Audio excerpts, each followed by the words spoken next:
This is an appeal in the matter of Noel Redding Estate Ltd and another, and Sony Music Entertainment UK Ltd. Please, your lordships, I appear as you gather for the Appellant Sony Music Entertainment UK Ltd.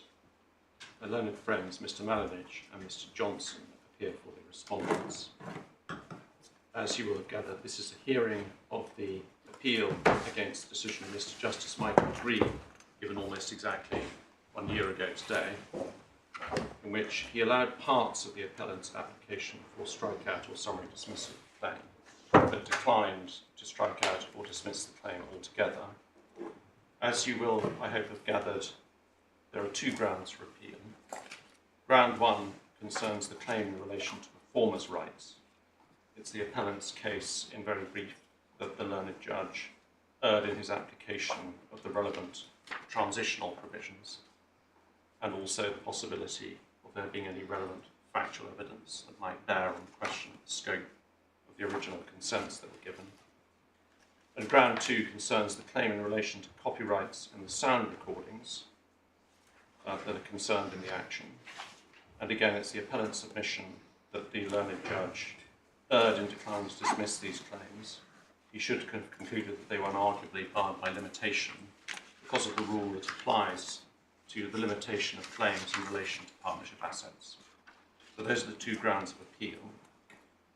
My lords, in terms of housekeeping, I would hope you've received all of the relevant bundles. There's obviously the main appeal bundle, supplementary, and 3 authorities bundles. The only update is that to the back of the 3rd authority bundle, we have added the 2 further tabs containing further citations from my Lord Justice Arnold's book on performers' rights, and also the extract that also my Lord Justice Arnold drew to our attention from Lindy and Banks. So those are the last 2 tabs. And if you've been working off the electronic version, we've supplied that edition separately rather than trying to insert, in order not to disorder the page numbering pagination of the PDF that's been filed. That's simply an addition at the end in a separate PDF, if you're working electronically. In terms of timing, my learned friend and I have agreed to split the time equally in the usual way on a chess clock basis, subject obviously to your lordship's views. So we have 2.5 hours each, and I aim to conclude my submissions in a little bit less than 2.5 hours in order to allow some time for reply. I should also mention, by way of housekeeping, that my learned friend indicated yesterday that he is not pursuing one of the 2 new points raised on the appeal, which is to say the point or the argument that the transitional provision in the 2003 regulations was ultra vires because of the inconsistency with the Information Society Directive. That second point is no longer pursued. Subject to the court, I propose to structure my submissions as follows. Firstly, I'll deal briefly with the summary of the claim and the background and facts. That's already been set out in the skeleton arguments, and therefore I won't take time saying what's already been set out there. Next, I will deal with ground 1, which is the performance rights claims. Secondly, I'll deal with ground 2, which is the argument relating to the copyright claims and limitation. And then, lastly, at point 3, I'll deal separately with the respondent's now single new argument raised on appeal concerning the alleged effect of the trade and cooperation agreement.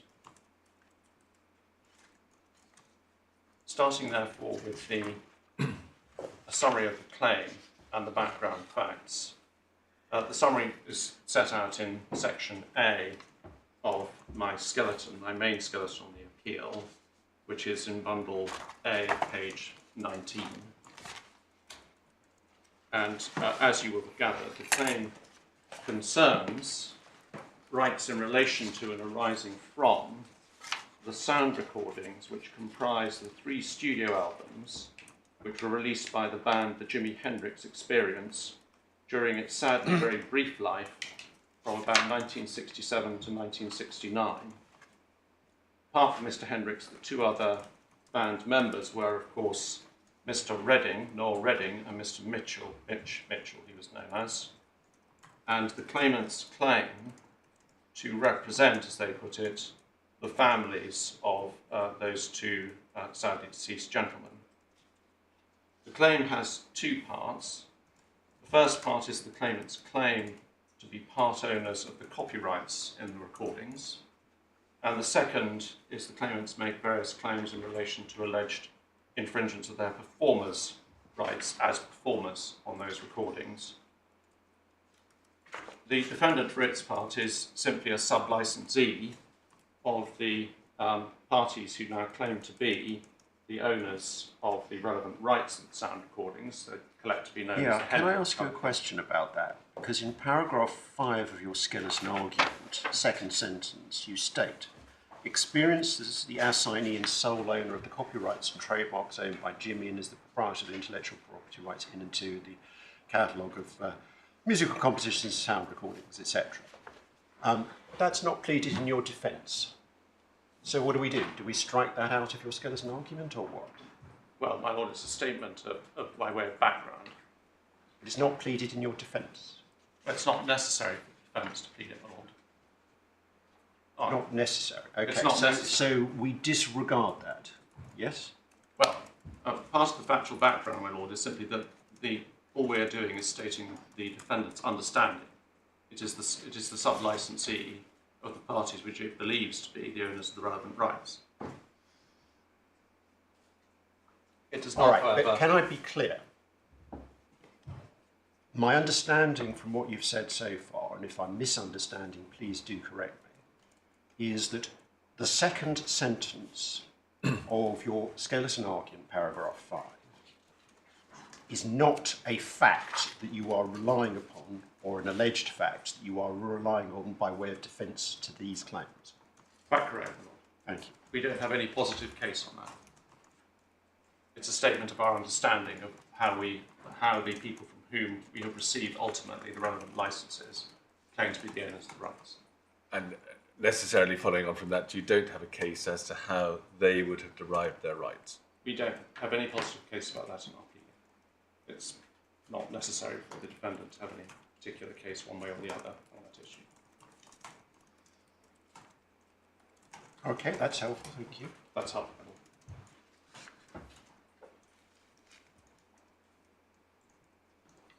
Now, against that backdrop, the claimants have brought this claim, as you can see, not asserting their rights of ownership against the parties who themselves claim to be the owners of the relevant rights, which is the Hendrix companies. Instead, they've chosen to bring the claim in the UK against the sub-licensee. We therefore left in the odd situation that the claimants are seeking a declaration as to their alleged part ownership of copyrights without having taken steps to join the parties who actually claim to be the owners of the relevant rights So and have exercised normally, them for their when a claims. licensee is sued for infringement of rights, its first course is to turn to its licensor and say, hold on, I've taken a license from you. And yet I'm being sued by a third party for infringement of what I've taken a license of from you.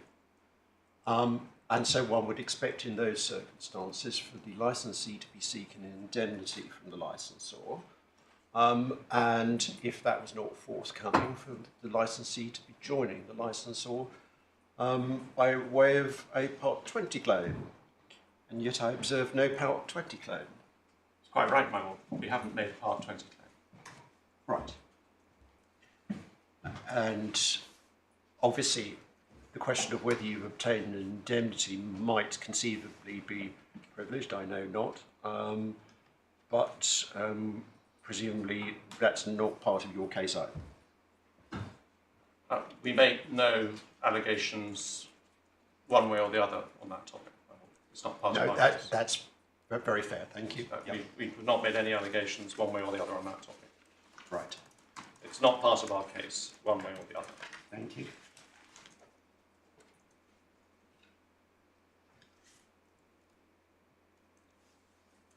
Now, against that background, as can be seen, and this is in terms of I won't repeat the background set out in section B of our skeleton, where we've set it out fairly fully, and also it's summarised in the learned judge's judgment below.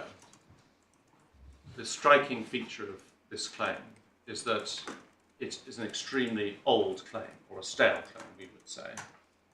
Why does that matter? In what sense? Because it's only for the last 6 years, or to be accurate, 6 years prior to 2022. Because, my lord, it is a claim that if it was a good claim, apart from the performance rights claim, the copyright claim, if it was a good claim, because it depends on the assertion that Mr. Mitchell and Mr. Redding have always been owners of the relevant copyrights, could have been bought at any time from 1970 onwards. And as is recorded in the judgment, although Mr. Mitchell and Mr. Redding occasionally raised complaints about non-payment and similar matters, at no time did they suggest that they had any ownership of the copyrights or seek to make any claim in relation to them, nor did they claim that their performance rights were being infringed. As regards the performance rights claims could have been brought at any time, if they were good claims, after the implementation of the relevant regulations. So in relation to the first 3 sections, 182 A to C, they could have been brought shortly after the 1996 regulations came into force. Off the top of my head, I'm afraid I can't recall if that was in 96 or 97. It wasn't long after the date of them anyway. From memory, it's December 1996. Oh, my lord, you obviously would know that better than I. And similarly, the 2003 claim, which relates to only one of the sections, which is the section CA, the making available right, that could be brought at any time from 2003. So these are claims, as I say, that are on any view extremely old and stale, and could have been brought a long time ago if they were to be brought at all. The significance of that for present purposes is that obviously all of the primary people, indeed probably almost everybody involved in anything that might be relevant concerning the original consents given by Mr. Redding and Mr. Mitchell, has passed away some time ago. There is therefore no realistic prospect of there being any further factual witness evidence that might come to light. And no one has yet suggested there are any particular documents or cache of documents that might be revealed on disclosure that would shed a different complexion on what is now known about what occurred. And that's relevant obviously to the judge's conclusion in relation to the performance consent point, that the expiration of that may well involve a factual inquiry. That's paragraph 78 of his judgment. It's the references bundle A, page 58. So against that brief introduction and background, I come to the first ground of appeal, which I address in section C2 of the appellant skeleton. That's page... Now, before we get into the details, Yes. can I ask you about the ambit of your case on this? And at least for the purposes of the appeal, would you agree with me that what matters is section 180 subsection 3? Because if you win on that, you don't need the transitional provisions under the regulations. And if you fail on that, at the moment it seems to me difficult to suppose you could nevertheless succeed on the transitional provisions under the regulations. I agree as to the first proposition, my lord, certainly. I was going to make that point, that if I'm right, since all the events in question occurred before the implementation of the CDPA, this is not a case in which there's been further events or relevant events that might have occurred after that and before the implementation of either of the regulations. So if I'm right on section 180 sub 3, then it follows I don't need either of the transitional provisions in the regulations. As to your second point, my lord,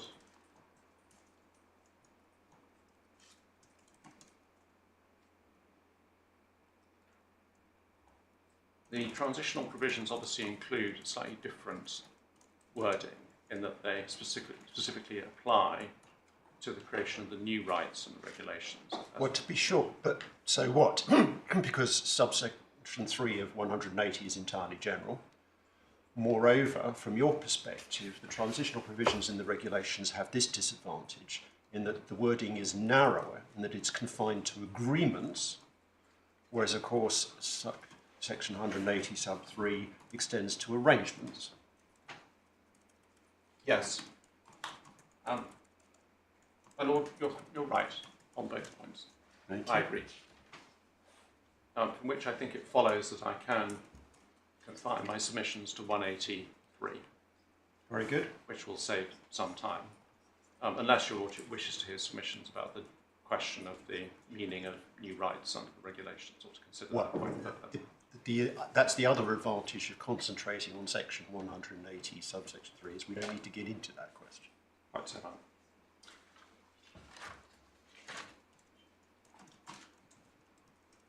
that's very helpful, my Lord. I'll focus my submissions on the first transition provision, which is 183, which, as you say, my Lord, is general and applies to the whole part and therefore to all the rights. Exactly. Yes, quite so. Now, as your Lordship will have gathered, the learned judge rejected the argument that the claim was precluded by the transitional provisions on the basis, and this is again paragraph 78 of his judgment, that the claimants had a more than arguable case that the original consent does not include consent to the present exploitation of their performance property rights, and that this question may well involve a factual inquiry.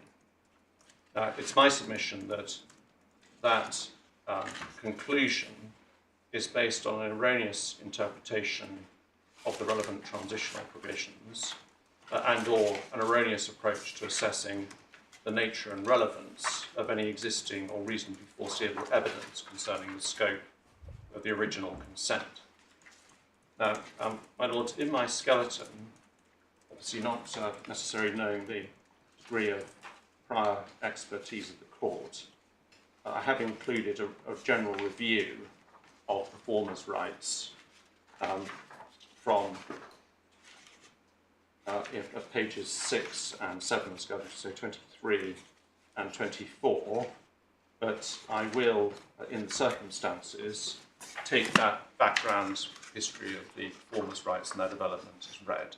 As your Lordships will have seen, and as I know that your Lordships probably already know, the performers' rights were at first protected by the Variety Performance Protection Act, which created a criminal offence that was then considered or held to give rise also to a private law action for breach of statutory duty.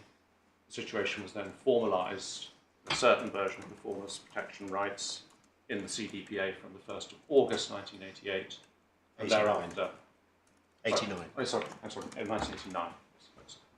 And thereafter we had substantial additions to performance rights in the form of the 1996 and 2003 regulations, which are modified and also extended them in various ways.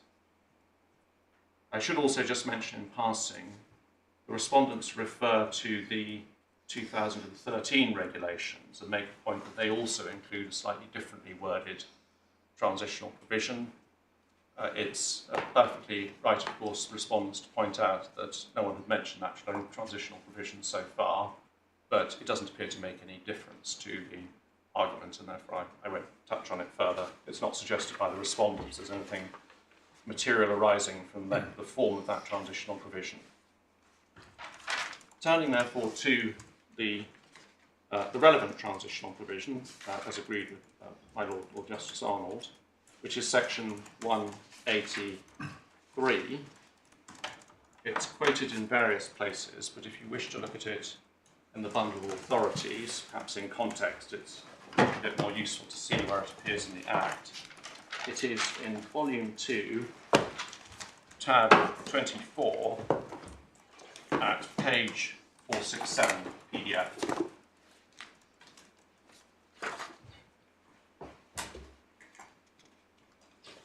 and it's in the introductory part of Part 2 of the Act.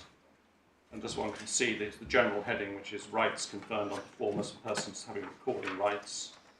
And then it goes on to explain that Chapter 2, the economic rights, confers rights on a performer, which is the relevant part, requiring his consent to the exploitation of his performances, and then cross-refers to the relevant sections. And then there are various definitions concerning a performance and also a recording. And then at sub 3 we have the transitional provision, which is that the rights conferred by this part apply in relation to performances taking place before the commencement of this part, and then, but no act done before commencement, and this is the relevant bit, or in pursuance of arrangements made before commencement, shall be regarded as infringing those rights. Now, So would you accept that analytically, therefore, the inquiry involves, first of all, identifying the arrangements made before commencement that you rely upon, and secondly, an explanation of how the allegedly infringing acts were done pursuant to those arrangements? yes, that's right. The arrangements, there need to be arrangements, and they need to embrace or cover the infringing acts pursuant to those arrangements. So hopefully you will enlighten us as to what are the arrangements made before commencement that you're going to be relying upon, and how you say your allegedly infringing acts are done pursuant to those arrangements. Yes, I will, my lord. Just before I come to that, I'll just come to that in a moment.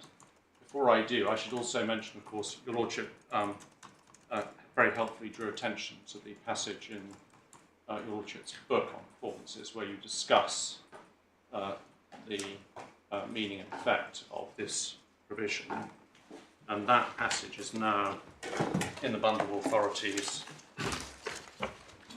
at tab 46,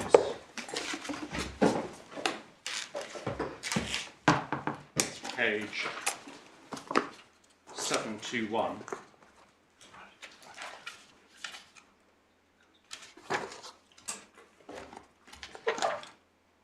And the perhaps I should extract 3 points from this consideration of the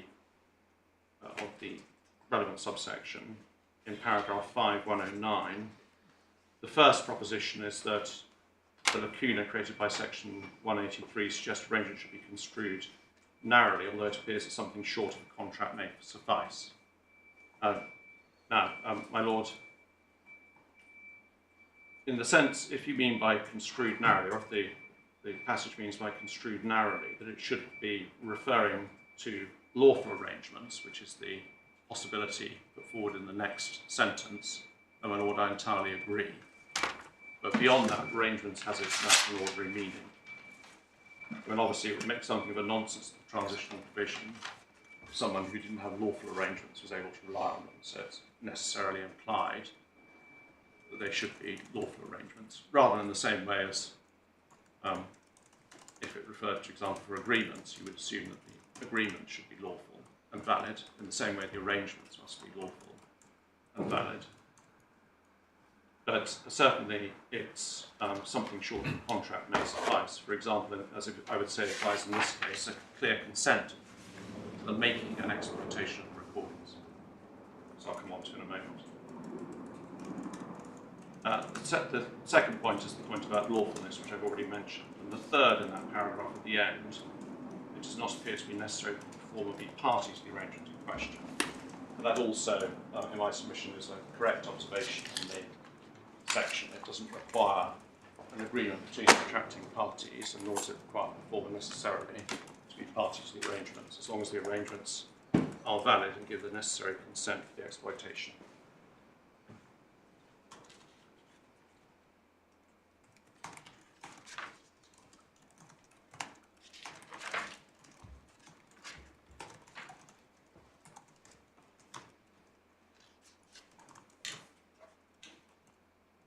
Now, turning to my Lord Justice Arnold's question, what are the arrangements? The arrangements are the arrangements that were made for the recording of the recordings with the full consent of Mr. Mitchell and Mr. Redding, and their commercial release and exploitation, again, with the full consent of Mr. Mitchell and Mr. Redding. And it's my submission that... Can I be clear? You emphasise with the consent of Redding and Mitchell, but why do you do so? And let me try and explain why I asked the question.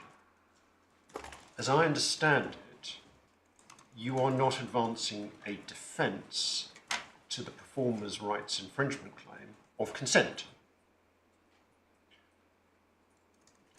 So we proceed on the basis, at least for present purposes, that there was no contractual consent to what your clients are now doing. And in those circumstances, what's the relevance to the inquiry of your assertion, and indeed I think it's common ground, that at the time, Redding and Mitchell consented to what was then being done? The relevance of that, my lord, is that if I am right that Mr. Redding and Mr. Mitchell consented to the making, the fixation of their performances and their subsequent commercial release and exploitation prior to the 1st of August 1989, then no further consent is required for any new or additional forms of exploitation after that. That's the effect of the transitional provision. In other words, if you had the necessary rights... I'm puzzled by that statement. So let's take in stages. Am I right in understanding that you're not, at any rate on this appeal, advancing a case that you have a defence of consent? Well, my lord, we are advancing a case that there is a defence of consent. We rely on the fact, and we plead, that Mr. Redding and Mr. Mitchell consented to the creation and commercial exploitation of recordings. But I don't understand that. Because if you've got a defence of consent, you don't need section 180 subsection 3.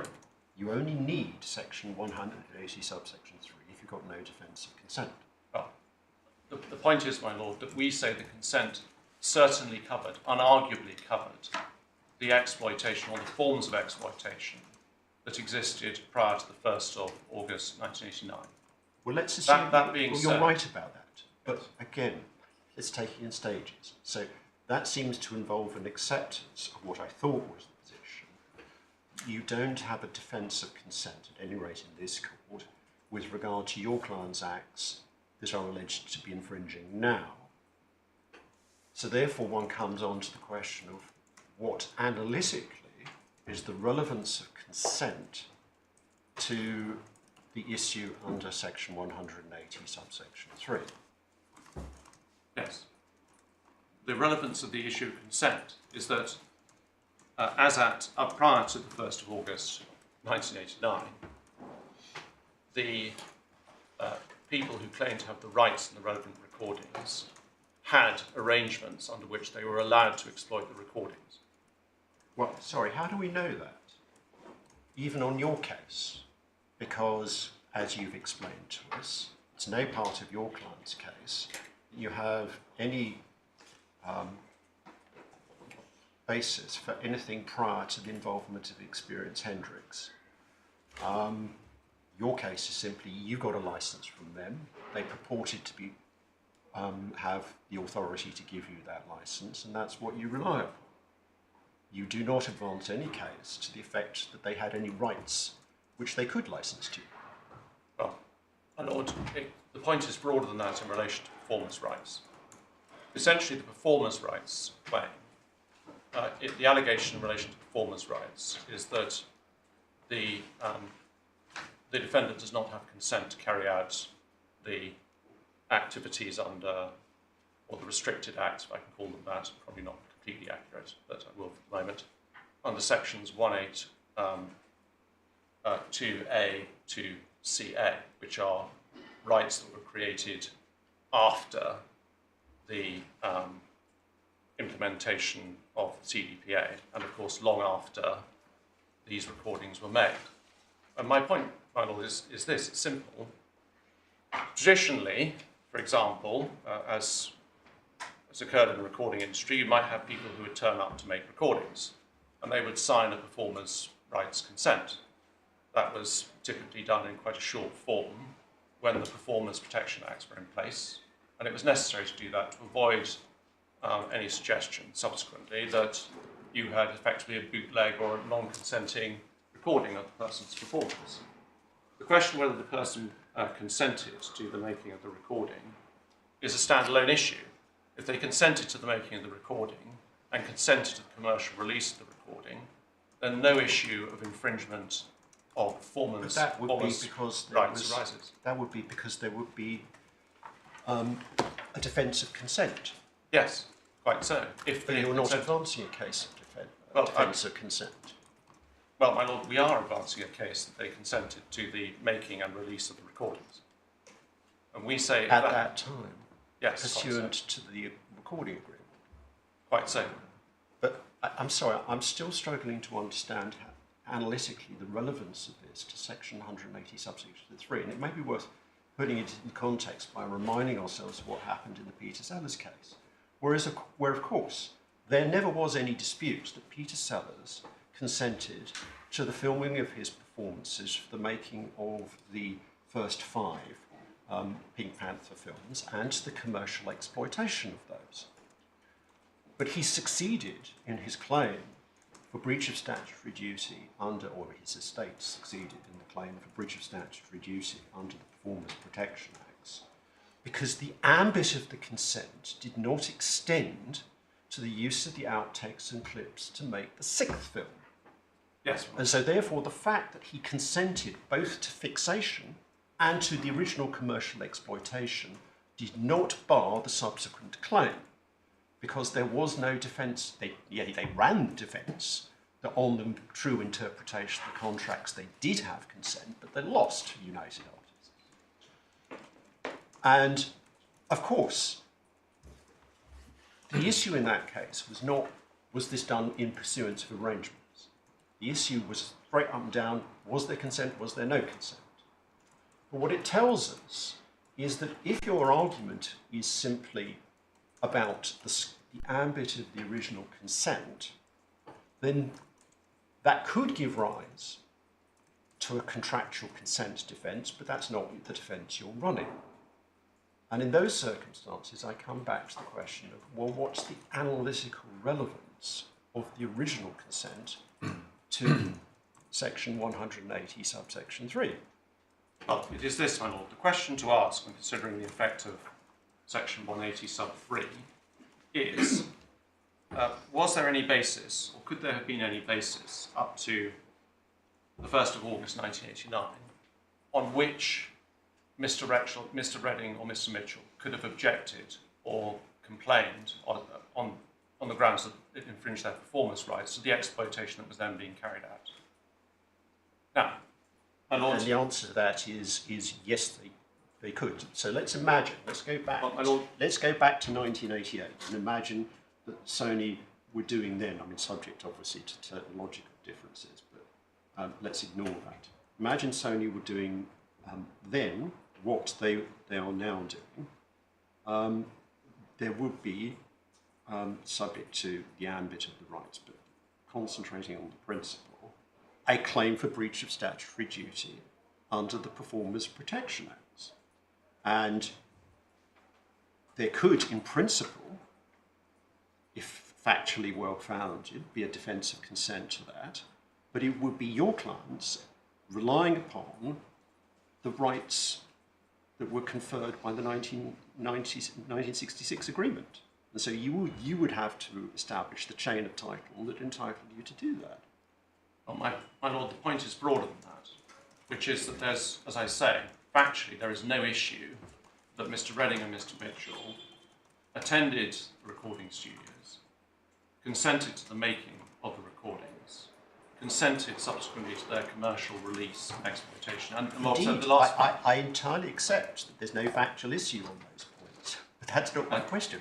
My question is, why are they analytically relevant? And my lord, lastly, and this is also important to note, that for decades, and certainly not prior, they did not prior to 1989, object in any way to the exploitation and performance of those recordings. Well, that might And that's might recorded in have the- relevance to questions of late fees, but you're not advancing any late fees defence. Well, my lord, we are.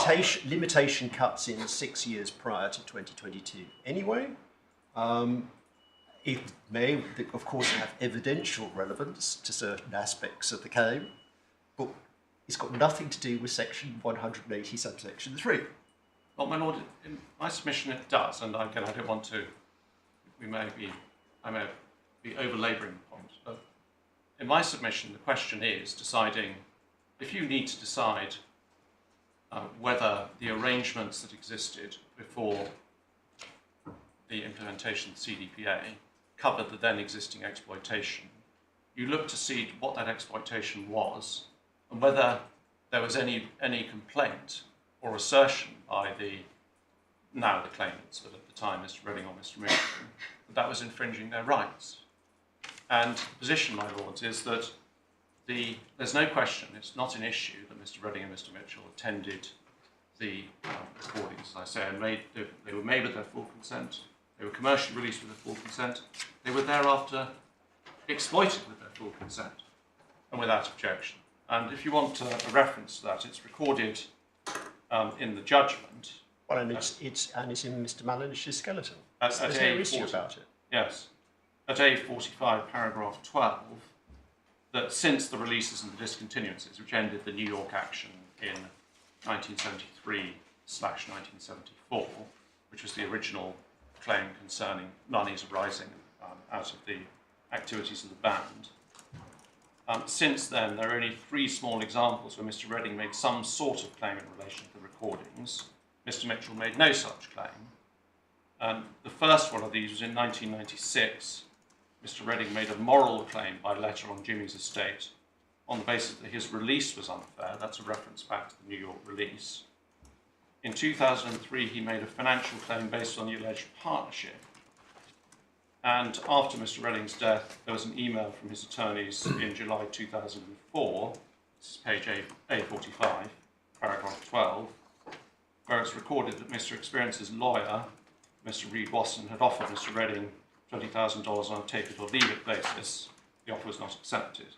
Now, the point is this: in my submission, what this shows is that there's no issue that Mr. Redding and Mr. Mitchell fully consented to the making and the commercial release and exploitation of the recordings. As I've said, Up to the first that's of not August. in dispute. But, well, I mean, the question of how long they consented may be an issue.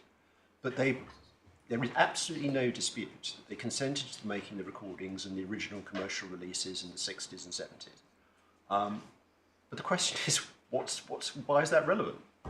It's relevant, my lord, because if the consent applied to the exploitation that was taking place up to that point, which we say it unquestionably did, then it follows that there can be no complaint arising from the creation of the new rights after that. That's the effect of the transitional. Why does it follow? Because, as you just said, new rights are created. If you have a contractual defence, then this question doesn't arise. But you're not advancing any contractual defence. So, since I've not succeeded in getting an answer to the question of what the analytical relevance of consent is, can you help me on this? The question that you're addressing is what the arrangements are. And I'm still a little unclear as to what you say the arrangements are. No, the arrangements are, my lord, the arrangements by which Mr. Redding and Mr. Mitchell agreed to attend the recording studios and have their performances recorded, so there was the fixation, and thereafter consented and agreed to the commercial exploitation of the recordings, as occurred then continuously for decades. All right. And how do you say that your client's current acts are in pursuance of those arrangements? Well, my lord, the arrangements clearly have been taken advantage of by, or taken up by the Hendricks companies, from whom my clients How do ultimately we know derived that? the rights. How do we know that? Where is that in your defence? Well, it's not in my defence, it's part of the background to the matter. We have alleged that we are the sub-licensees of ultimately the Hendricks companies via the Sony US entity, which is the primary licensee. Yes. So there seems to be a bit of a void. Well, So you say we are sub-licensees from Experience Hendricks, and we assume for present purposes that that's correct. Indeed, I'm not sure it's even disputed. But there seems to be a blank when we try and follow the chain up beyond Experience Hendricks. well, that's because it's not necessary to do so. Not For necessary. these purposes. No, it's not necessary to do so. So just to try to be clear, you say it doesn't matter whether Experience Hendricks claims to have derived its rights through the 1966 agreement or not. It does not matter for these purposes, the purpose of my argument. What matters is the scope of the original consent given by the performers. And just to be clear, you say in relation to section 183, you can't equate arrangements with consent in the sense of consent as a defence. A direct contractual defence. The arrangements don't require a direct contractual defence, or the defendant to rely on an express contract between it and whoever derives the rights. It's sufficient for the defendant to say, well, this exploitation was pursuant to arrangements that were in place before the act was implemented, and continues to be pursuant to those arrangements. Can I tell you what's bothering me, at least, Mr. Howe, about the submission you've just made? Why does that put you in a different position from someone who was infringing before the change? I understand that the point you're making is that you say that the arrangements were made before 1989. Let's take that. And you say that the consents that were given originally, right back in the 1960s, were wide enough. But why were they wide enough to cover you? Because if you were an infringer making those arrangements at that time, because those consents didn't cover you, you'd be in exactly the position you're in. That's the bit I don't understand. Well, my lord, the distinction is between dealing in unauthorised performances, effectively bootleg recordings of one type or another, or recordings that have been created in an unauthorised fashion from the original recording, and being a person who's dealing with recordings that have been legitimately created. And my point is this, that there's no question, there's no issue, that the people who were carrying out, or rather the original consent given by the band members, the two other band members, was broad enough to cover all the exploitation on many different ways that took place. I'm sorry, Mr. Howe, how do you square that with the result in the Peter Sellers case? Well, my lord, the Peter Sellers case turned on the particular contractual arrangements we made in relation to the Peter Sellers clips, if I recall correctly. I'm sorry, it may not be in the authority's file, but that was the case in which, your lordships probably know it anyway, but it's the case in which a production company, after Mr. Sellers' death, pieced together outtakes and other pieces in order to try to create a further Pink Panther film. Yeah. I think those are the facts. Yeah, exactly. And the basic defence, as I was saying earlier, of United Artists was, we can do this because it's permitted under the original contracts. That they said the scope of the consent that had been given by Sellers in the original contracts was broad enough to cover what they were doing. They lost on that, and therefore they infringed. Yes, there was an argument about the particular terms of the contracts. It's Exactly. equivalent to the Shirley Bassey case, in which she had an express contractual right to veto the release of recordings. Again, Yeah. that's an example of a particular contractual limitation. My point here is there is no pleaded case of contractual limitation, nor on the facts any suggestion there was any limitation on the scope of the original consent, and that is the distinction.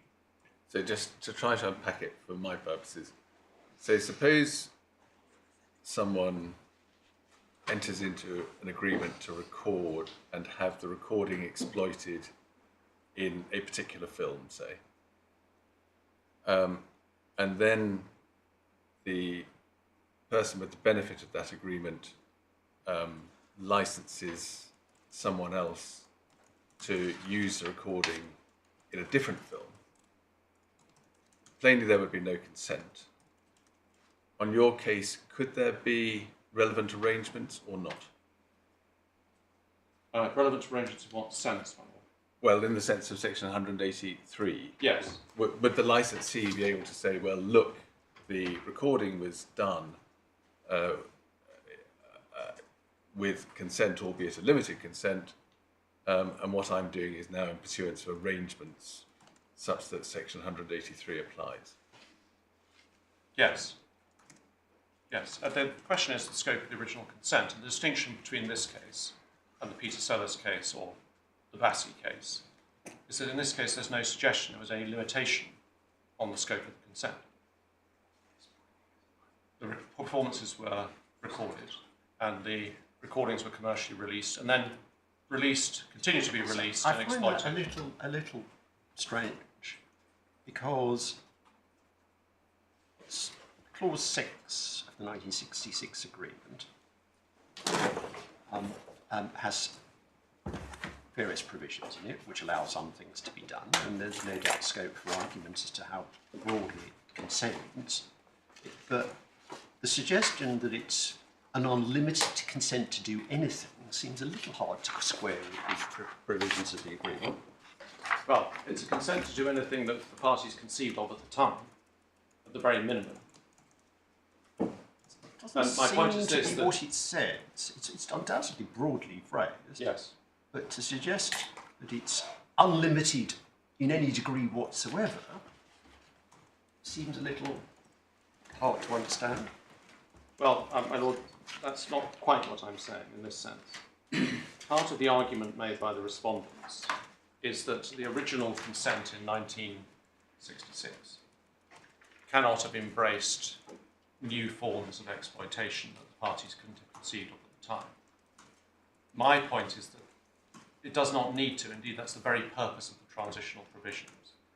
If the consent is sufficiently broad to cover all of the relevant performance rights that existed at the time, then the effect of the transitional provisions doesn't matter that the Act has subsequently been amended and expanded so as to increase the scope of the performance rights. To take a concrete example, my learned friend argues, well, the making available right wasn't a right that people in 1966 could have conceived of. They couldn't have conceived of visual exploitation or making available. Now, there's an argument to be had that doesn't in fact impinge on this appeal about whether that's right as a matter of contractual construction. But my point is broader than that, which is that that is the whole point of the transitional provisions. If you get the necessary consent which covers the relevant performers' rights at the time, you don't need a consent that anticipates matters which by their very nature possibly could not be anticipated or foreseen. So if the consent is broad enough to mean that the existing exploitation prior to the making of the entry into force of the 1989 Act is not infringing, Well, then that's the end of the matter. if I may say so, that seems to me to be a perfectly coherent argument in terms of the legal architecture. But I struggle to understand how it relates to your case on the facts, because on that view of matters, you would still need to show a nexus between the defendant's acts and the original contract, and that's precisely what you're not relying on. Well, my lord, for the reasons I've explained, I say we don't need to do that. The only question is whether the activities are carried out pursuant to arrangements that were sufficiently broad to embrace those activities. And if that is right, up to the 1st of August 1989, then the transitional provisions say that's the end of the matter. It doesn't matter if the making available rights or the new economic rights created after that would not have been covered by the original consent. Indeed, that's the whole point of the transitional provisions. They are to avoid the situation that someone who's got a perfectly valid consent and an entitlement to exploit the relevant recording suddenly finds himself with something he can't exploit because the law has changed. Well, Lord, obviously that's a balance between the creation of performance rights, because it applies to performances dating from before the date of the implementation of legislation, is partially retrospective, potentially. Well, not only potentially, actually. I mean, that was one of the issues in the experience hindrance litigation. Yes, can be retrospective, or is retrospective. It's explicitly retrospective in the sense that the statute explicitly says that it applies to performances given prior to the coming into force of the Act. And then you get into the questions of, well, how far does that go? Yes, my Lord, quite so. I should say explicitly retrospective. But in order to balance the potentially harmful effect on third parties of the retrospectivity of the Act, there are the transitional provisions, which is to say if you have the necessary consents, or the consents cover your activity. Yeah, well, but you've already accepted the proposition. You read in implicitly, lawfully.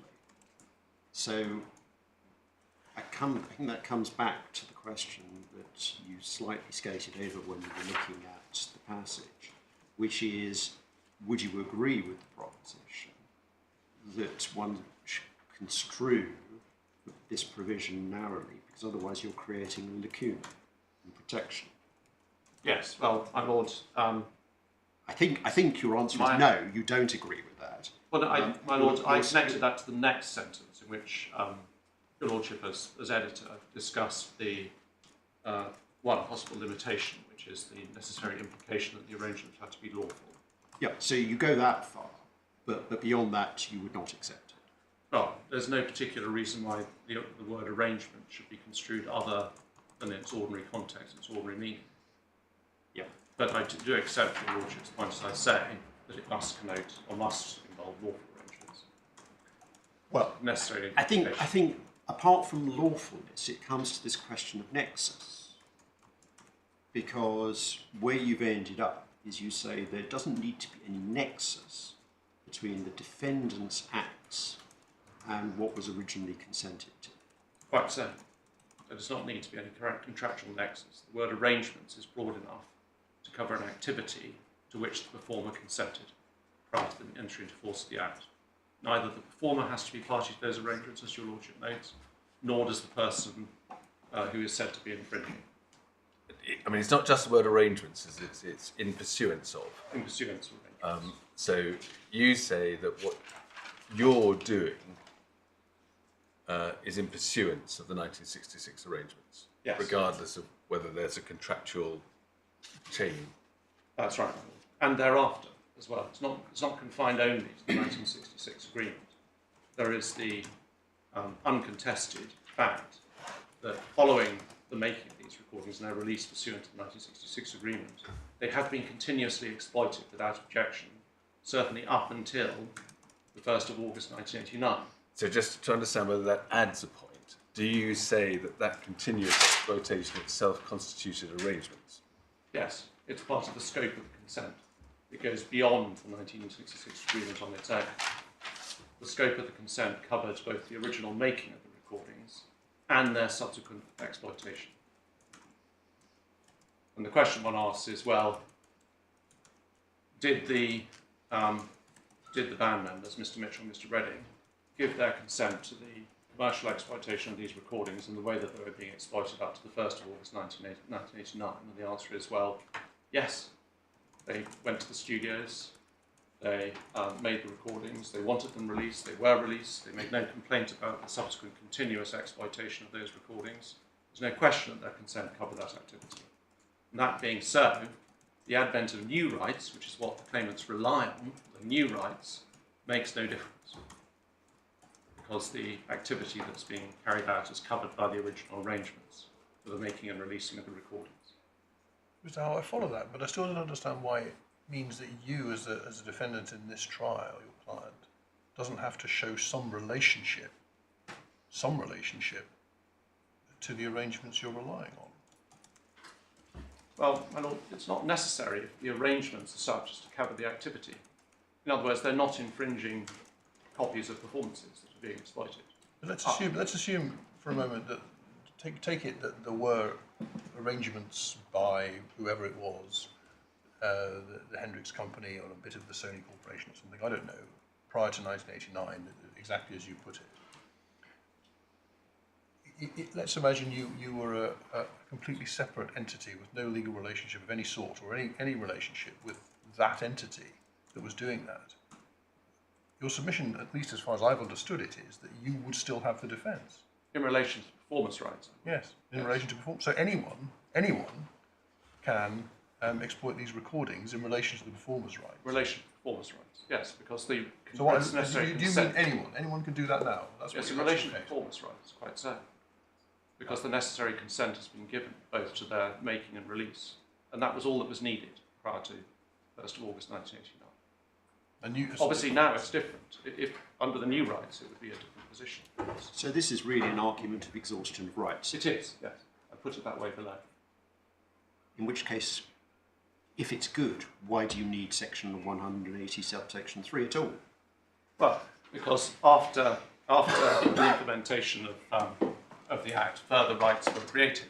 And the argument made by the claimants was that these new rights were not exhausted because they were entirely new rights and not covered by the original scope of the consent. Well, So that's my response as to allowing the transition.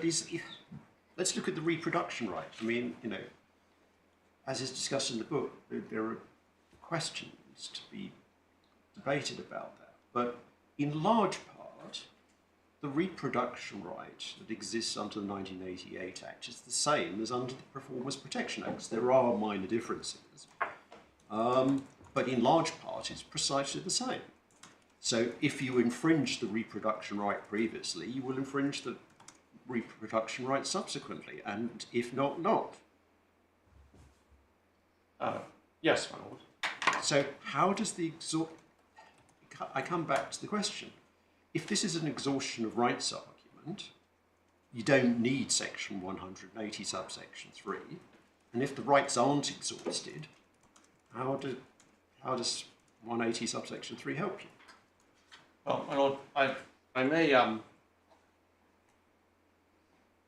it appears, in my submission, it's necessary to rely on 183 to deal or to meet the argument that the claimants accept that the fixation right, that they've consented to fixation. They bring no claim in relation to 182. They make no claim in relation to the fixation right. And one sees that in particulars of claim, Yeah. where they set out the various rights. It's page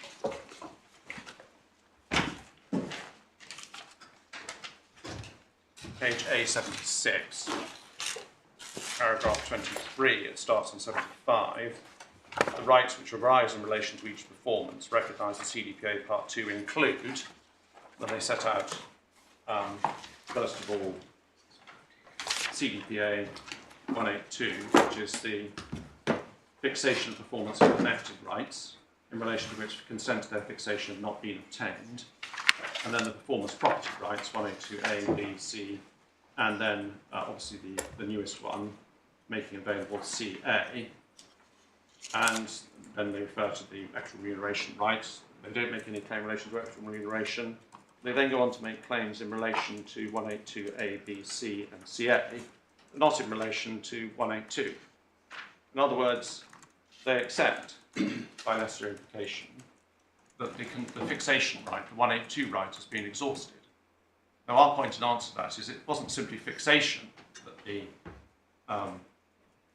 band members consented to. They also consented to the commercial release and exploitation. Indeed, that's what they wanted to be done with the recordings.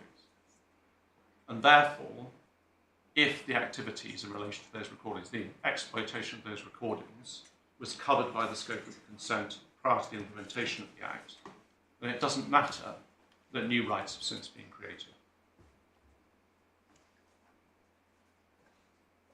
It doesn't matter whether the consent covers or does not cover those new rights. And that's why I rely on the transitional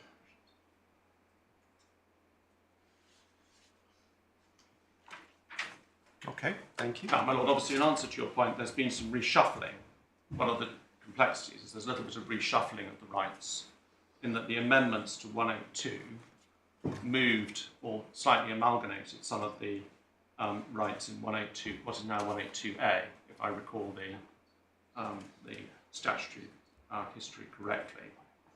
The amendments to 182 slightly moved some of the rights, but my point remains the same, which is that if the scope of the consent covered the activity up to the date of the entry into force of the Act, then there's no further claim.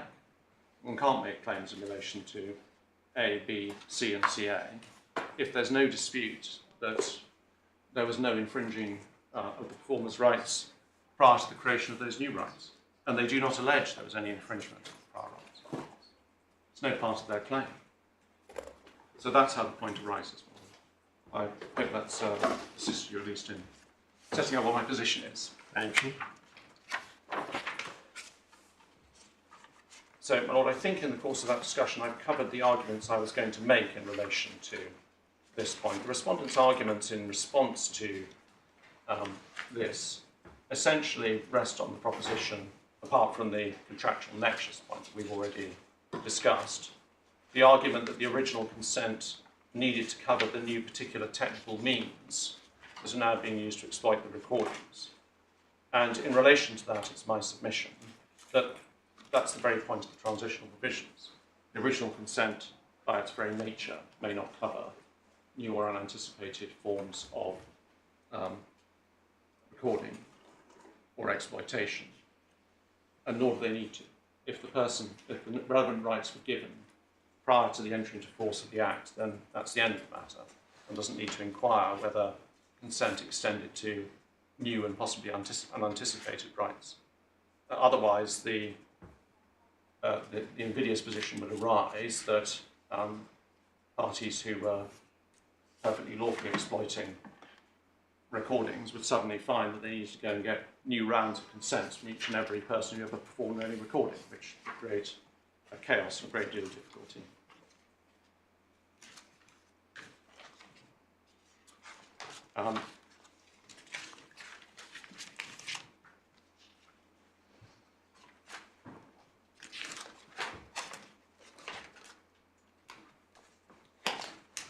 My Lord, with that, I was going to move now to the second ground, appeal,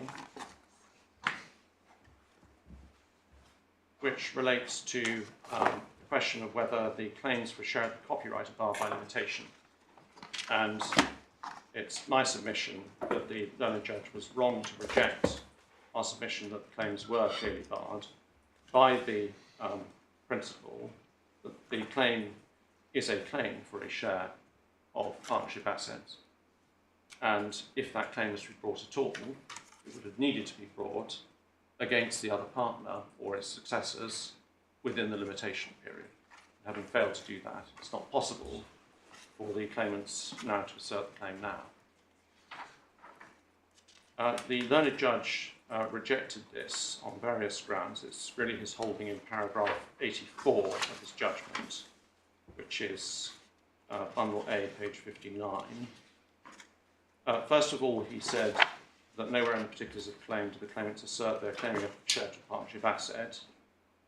They then say that, on the contrary, he says the claimants assert that they, or more accurately, Mr. Redding and Mr. Mitchell, together with Jimmy, were first owners.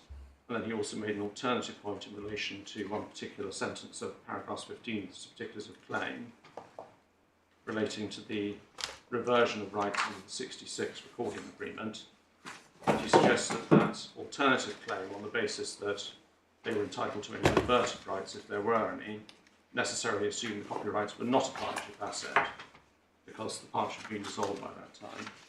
And it's my respectful submission that the learned judge's reasoning on each of those points was incorrect, and that, to the contrary, the claim in relation to the partnership assets is clearly statute barred, and the point to the contrary is unarguable. Starting with the relevant principles, these are established by a series of authorities, but in fact conveniently collected together in Marshall and Bullock. Wouldn't it be helpful to look at the provision you're relying on first? Yes, my Lord.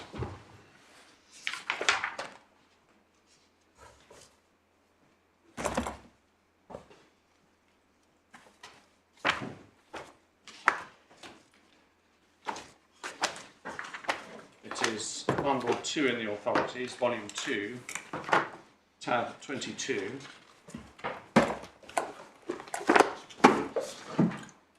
And the section 23 of the Limitation Act is quoted at page 464 in the PDF, or set out at page 464, I should say. So, an action for an account shall not be brought after the expiration of the relevant time period. Now, in the present case, the claim on its face is a straight up and down tort claim to which Section 2 is applicable. It's an infringement claim, and as the claimants accept, that means that they're barred for 6 years prior to the issue of the claim form. So, how on earth is this an action for an account? My Lord, my point is that it's not an action for an account, but that the claim in relation to the share of the copyrights could only have been brought by way of an action for an account against the other partner, and that one cannot evade that by seeking to sue effectively the subtenant of a property in order to evade the need to show that you have the necessary ownership of the property, which is the foundation for a claim that the tenant is trespassing. And, my Lord, the claim is not simply in relation to... One's got to be careful with analogies to trespass, because the Copyright Act says that in order to have a defence of consent, you need the consent of all co-owners, and it's quite well established that one co-owner can bring a claim subject to the procedural provision in ZPR 19.3, which was discussed before the judge, for infringement without having the other co-owner present. I entirely accept that, my Lord. However, the point here is that the claimants are not simply claiming infringement, they also seek a declaration as to their ownership. But they don't the need asset. it. They can get their inquiries to damages and or account of profits without getting their declaration. Well, my Lord, it's a necessary foundation of establishing that you're entitled to damages for infringement of copyright to show that you are the owner of the copyright. So one way or another, they would need to establish their assertion that they are part owners of the copyright. When you say part owners, they need to establish that they are amongst the owners. Yes. Presumably it doesn't matter what their share is for the purposes of this claim. It does not matter for the purpose of this argument. It may matter for subsequent purposes. But at any rate, when one looks at the pleading and one sees a claim for a declaration, that doesn't obviously refer to a declaration as to what share they might have. That's simply a declaration as to whether they are legal owners. That's right, Lord. Although, for completeness, I should say, you may have noticed or picked up from the pleading that the claimants assert that there was a 25-25-50 share, and if memory serves me right, in subsequent further information, they've confirmed that they seek a share consonant with what they say was your agreement. Oh, I see. But that's been clarified by way of further information, that they seek a 25-25. The precise share doesn't matter for present purposes. Can I ask this question? If your point was right, why wouldn't it apply in a case in which your client or the higher up in the organisation company was suing somebody else for infringement? They would be able to say, well, hang on a minute, your claim to be the owner of the copyright depends on the dissolution of the partnership, and you haven't brought a partnership claim. That might be so. So you would accept that it would be. Well, it's possible. If the point's a good point. Well, not necessarily, my lord, because it depends on what occurred in New York with the dissolution of following the dissolution of the partnership and the New York proceedings. Right. Okay. Can I just get back in time? Yes. So, pre any dissolution of the partnership, on the pleaded case you have 3 legal owners of the copyright. And we have to assume that for present purposes, I assume. Could 2 of them have brought a claim for infringement by a third party? During the partnership? During the partnership. That would depend on partnership law, my lord. Probably not.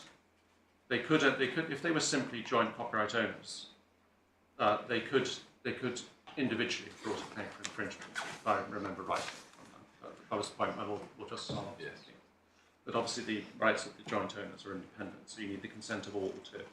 If you get consent from one, you're still infringing, put it shortly.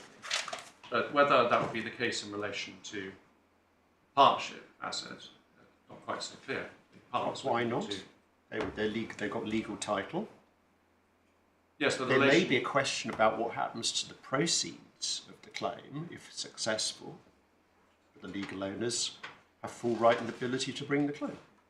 Well, that would depend on the partnership, my lord. It may not necessarily be the case that you'd be entitled to deploy a partnership asset. Well, that would be internal, wouldn't it? That would be indeed, something yes. to argue about within the partnership. That's what I meant. And yes. the third party would have no right to go into what the position was internally, the third party would be faced with a claim by a legal owner. And as I understand it, it's recognised in copyright law that one of several legal owners of a copyright can bring a claim. Yes. So the internal workings of the partnership wouldn't matter, would they? No, but your lordship was asking me, could an individual owner, or could one of the partners bring a claim? To which my answer is I'm not sure they necessarily could, as it would depend on whether they were entitled as between the partners to deploy that claim or to deploy that right. I follow. So it is, I agree, but it is an internal matter, my lord. As Maybe between the internal claimant and the third party, that wouldn't arise. So that's the standard position on joint ownership, my lord, yes. So, as between the claimant and the third party would lose, and that would be that. So why should dissolution make any difference? Because the legal title won't have moved, will it? Well, my lord, the dissolution makes a difference because if you're going to establish title to a partnership asset or entitlement to a partnership asset, that entitlement needs to be brought by way of winding up proceedings and bringing of account in relation to the partnership affairs within 6 years of dissolution. Well, if you want to claim that your partner has got into his hands something that hasn't been taken into account, you bring a claim for an account. But that wouldn't be this case, would it? This would be the case of a legal owner, somebody who is still a legal owner, bringing a claim for infringement. Well, not so, my lord, because the position is that since the dissolution of partnership in, at latest 1970, the recordings have been exploited continuously without objection by parties claiming to represent or to be the successors to one of the partners. That's the undisputed factual background of this matter. Although not pleaded by you in your defence. Well, that aspect I don't necessarily need to plead. I think I do plead the exploitation.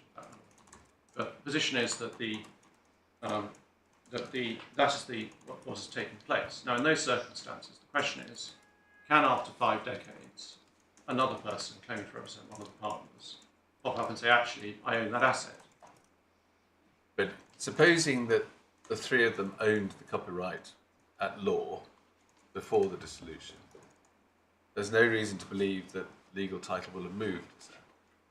Or at any rate, we can't assume that legal title will have moved. Well, I suppose that depends, my lord. But I agree as a starting proposition. And if you've still got several legal owners, and if one out of several legal owners can bring a claim for infringement, what's the problem? Well, the problem is, my lord, that as part of the claimant's claim and the necessary foundation for the claim for infringement, they seek a declaration that they are the owners. And that involves a claim in To relation be precise, among the owners. among the owners, that's right. Well, I think it's paragraph 33 of the particulars of claim. yes, they're joint owners. So they are not Page claiming. 79. Yeah, so Yeah. they say they're joint owners and they seek a declaration as to the extent of any ownership they have. They don't claim to be exclusive owners. No, my lord, I wasn't suggesting that was what they were claiming. But part of their claim for relief is a claim to ownership of what they say is a partnership asset. And that, therefore, is caught by the rule. As a non-intellectual property lawyer, it does seem to me curious that one could potentially dispute shares in an asset without joining the rival owner. But that's obviously something that was aired before the judge, and he says, well, if necessary, it can be sorted out later, so we're not concerned with that. We're not concerned with it on this appeal. It also forms part of our defence as well, that point is still live. It's a matter of the constitution of the proceedings.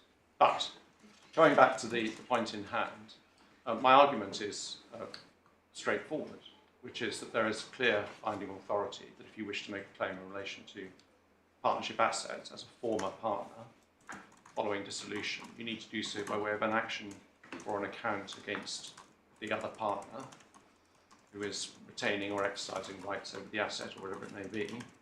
That needs to be brought within 6 years of dissolution, and that has not been done. They're way out of time for bringing any such claim. Now, to take I was going to start with Marshall and Bullock, just to show you that authority briefly. I've shown you the Section 23, which is the section of the Limitation Act. Marshall and Bullock is in the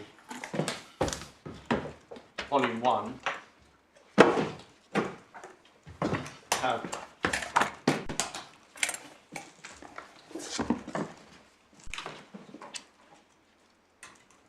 reference, I'm sorry. Tab 11, and it starts at page 251. And I apologise, I don't think this authority was side marked, although I have quoted the relevant passages in my skeleton when I address this. But at all events, coming to the decision itself. Yeah, and the issue is wonderfully concisely stated in the opening paragraph of Lord Justice Peter Gibson's judgment. It is, my lord, yes, I was about to draw attention to that. The issue is summarised in the first paragraph of Lord Justice Peter Gibson's judgment, where he describes the facts, and the question is, can A, relying on right of contribution nonetheless recover from B when he's brought a claim outside the limitation period in relation to, in that case it was liabilities, he said he's discharged partnership liabilities. And the conclusion was that he couldn't. But after reviewing the progress of the proceedings, he turns to a review of the relevant authorities at page 256 and starts with a quotation from Linley and Banks about the account normally required between the partners.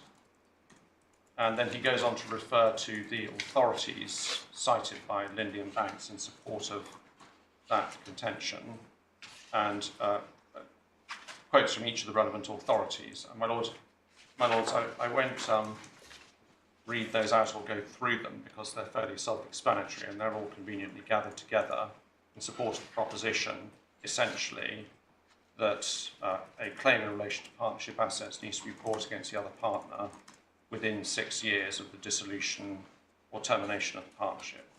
And each of those authorities, starting with the House of Lords in Knox and Guy, deals with that point. And the cases he refers to are Knox and Guy first of all, then Chetty, a Privy Council decision from India, which have reached the same conclusion, Mayor and Faber, which is the Court of Appeal, where he quotes from the judgment on page 258 of Warrington LJ, with a summary of the principle. In action by one or more partners against a co-partner alleging money is due from defendant to plaintiff in connection with the affairs of the firm, whether claim arises in respect to transactions during continuance or in the course of winding up or to dissolution, the only relief the plaintiff could obtain would be an account of the dealings and transactions of the partners. And then at 441, the conclusion from Warrington LJ's judgment is also quoted. Neither monies in the hands of the partner resulted in collection, nor monies down to his debit, monies due to or held by him or the firm or the proprietors thereof. They could not be recovered by an action in the name of the firm, nor even by an action by the other partners, except after an account had been taken of the dealings and transactions of the partners. And to similar effect, he also refers to Brown and Rivlin in another decision of the Court of Appeal. And page 259, drawing those points together, in the last full paragraph, starting, it's quite clear that this court accepted the general principle of the necessity to obtain the taking of an account, but recognised there were exceptions, for example, in cases where specific agreement to the sum claimed by the plaintiff. In such a case, there was an independent promise to pay the money to the plaintiff, so the asset was outside taking of an account, accordingly unnecessary. And then he deals with the point that these authorities all relate to a case where the partner was being sued in respect of an asset of the partnership. So that's the nature of those earlier authorities. They're all cases where there's a claim against a partner in relation to an asset. And he goes on to conclude in the middle of page 260 that the same principle applies, where a partner, as was the facts in Marshall and Bullock, is seeking to recover liabilities, which he said he's discharged, partnership liabilities. So it applies both ways. On 260, he identifies the three exceptions This is the last paragraph on 260, below the second hole punch. One is where accounts have been settled. Second, where an asset is unexpectedly recorded.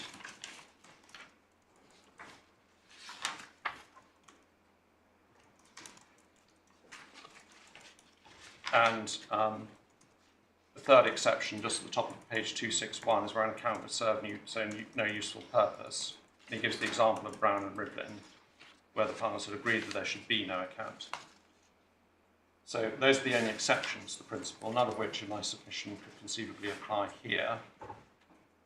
And he goes on to conclude that therefore the claim in that case was statute barred. And finally, at 261, the bottom of 261 over to 262, he explains the policy reasons for this rule, which is that when the partnership comes to an end, there's an obligation on partners to agree or have determined by the court their respective liabilities and entitlements. Once they've dissolved, each should after 6 years be free of the risk of any claims being made by another partner. And then, and also won't read out the following paragraph, it's quoted in my skeleton, but it's also about the policy for the rule. The point being, of course, one needs to look at when ascertaining an interest in assets or monies, as the case may be, from the partnership, one has to look at both sides of the balance, both sides of the account. So that's the general rule which applies in relation to partnership assets. Now, against that backdrop, the first question is, was the judge right to conclude that the claimants were not making a claim in relation to partnership assets? And in my submission, he erred in reaching that view. If one looks at the particulars of the claim, it is clear, first of all, that the particulars of the claim are in bundle A at 69.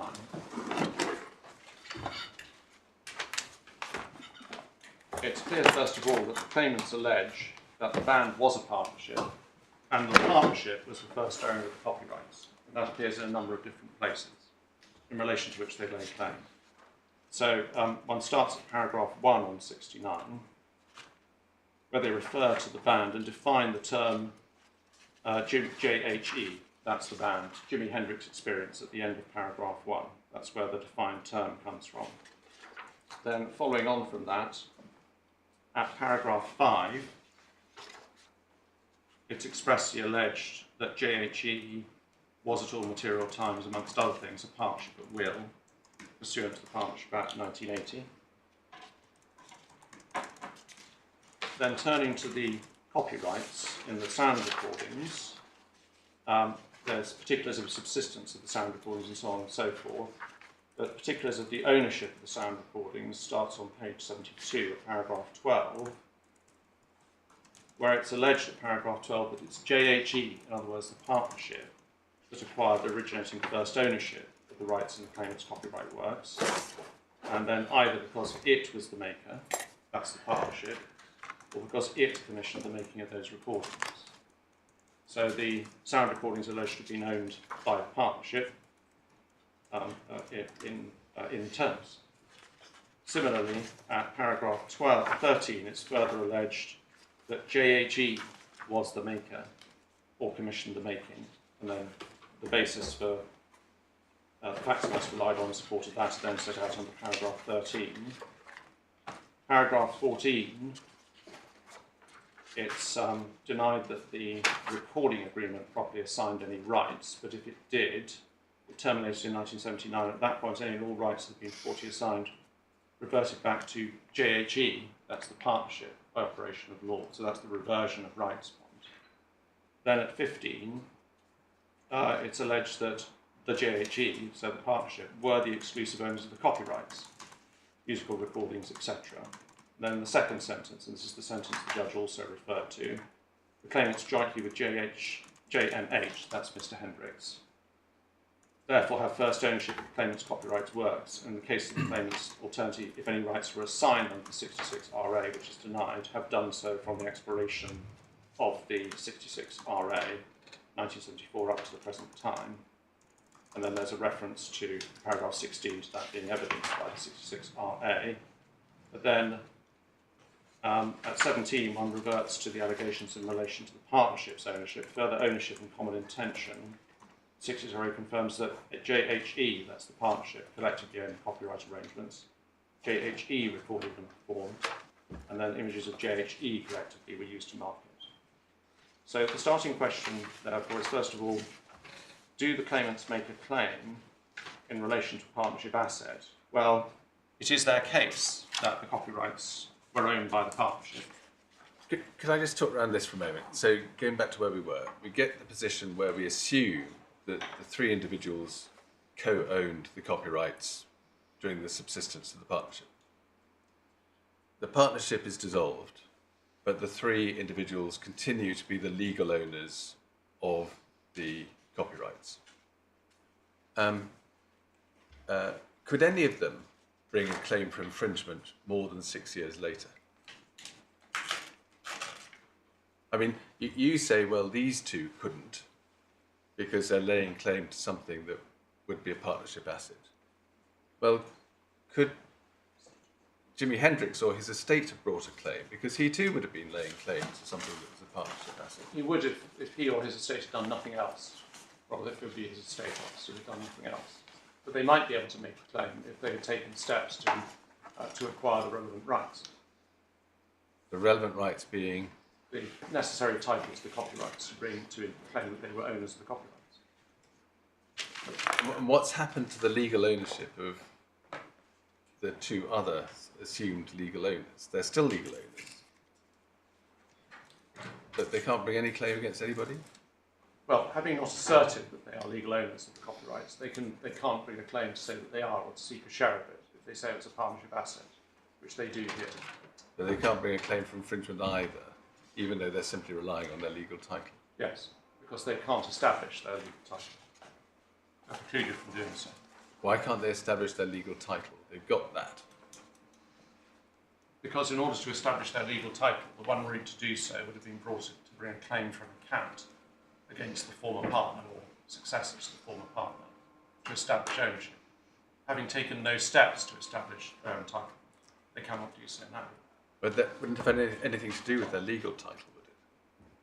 Well, my Lord, as I say, the authorities on this are clear, which is that if you wish to establish your entitlements to a particular asset, you need to do so by the route of bringing a claim for an account against your partners within the relevant limitation period. If you do not, then you cannot otherwise assert it.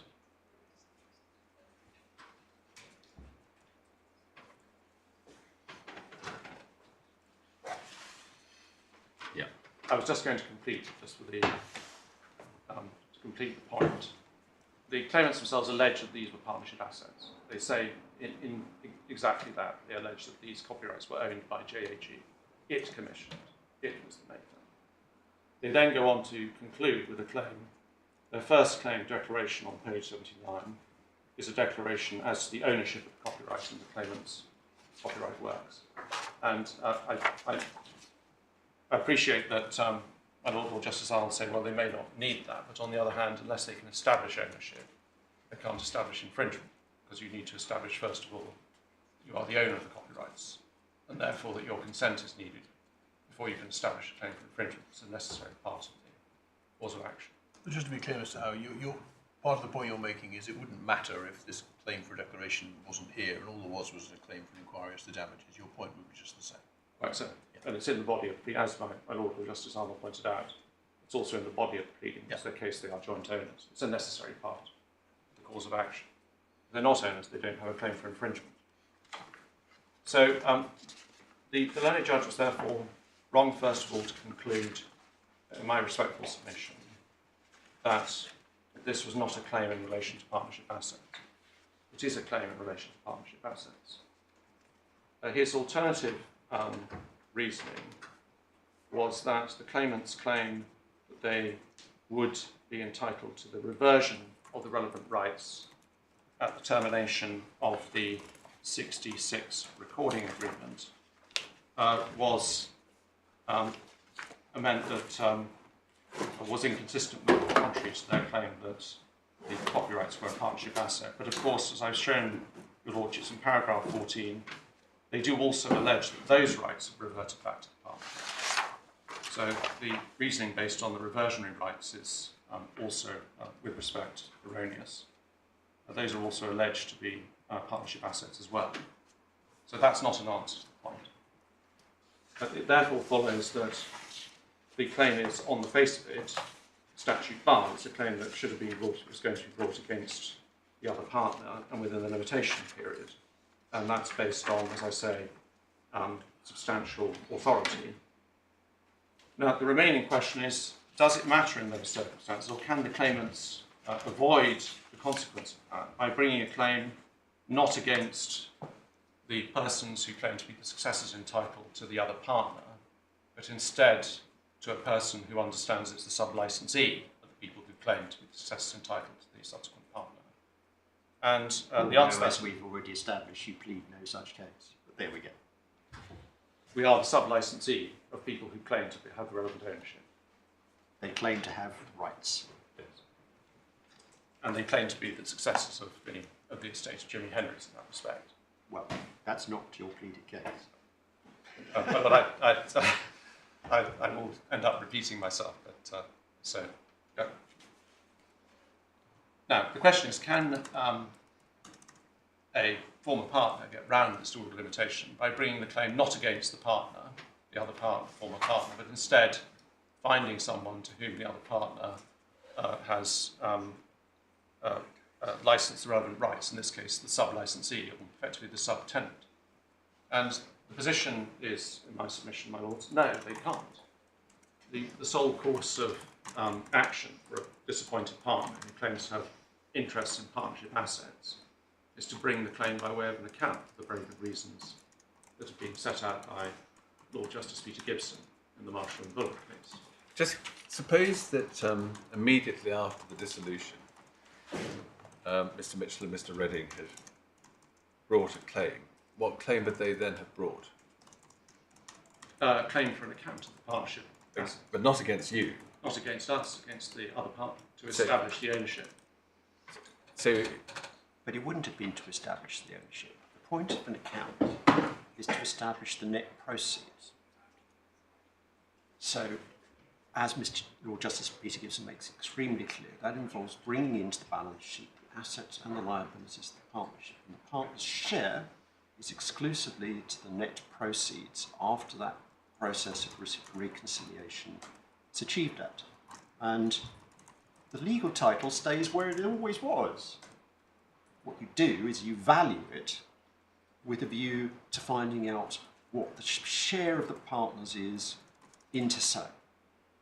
That's the purpose of the account. It's got nothing to do with an infringer.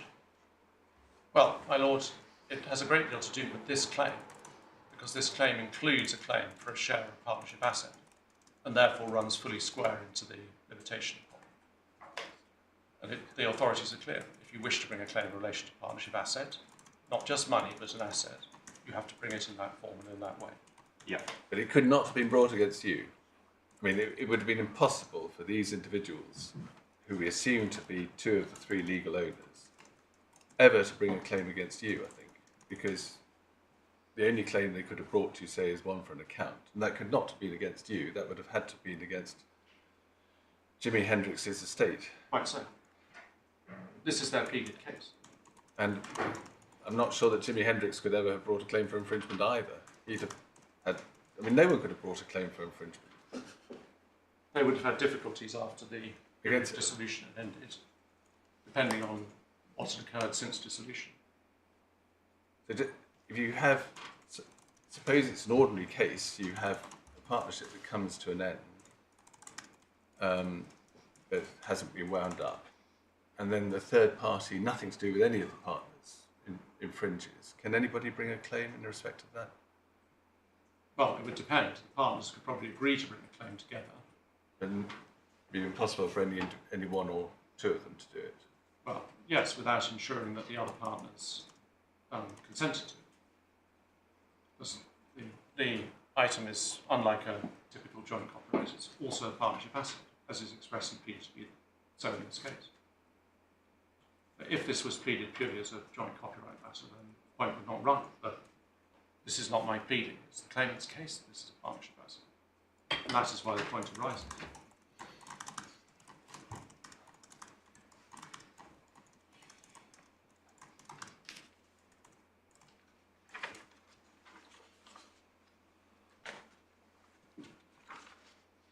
Yeah.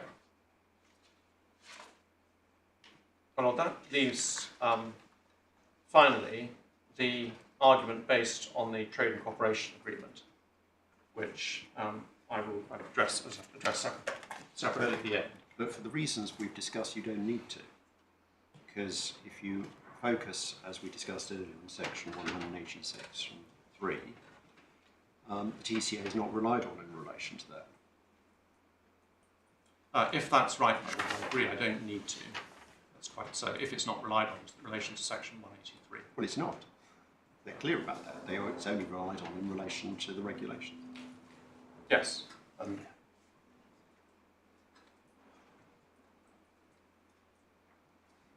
Yes, I'm sorry, Lord, I thought that it was relied on in relation to all the transitional provisions, but if that is right, and it's purely relied in relation to regulations, then the point becomes moot and falls away. Well, we better check the respondent's notice, but my reading of the respondent's notice was it was only the regulations. You may well be right, my Lord. Oh, it isn't mentioned. Mr. Johnson was going to follow on that particular point in the hearing and has asked me to indicate that we would seek to rely on it in relation to section 183. And if that's the position on the papers. Well, you will require an amendment to your respondent's notice. It's tab 12, page 115. Yes, that's right.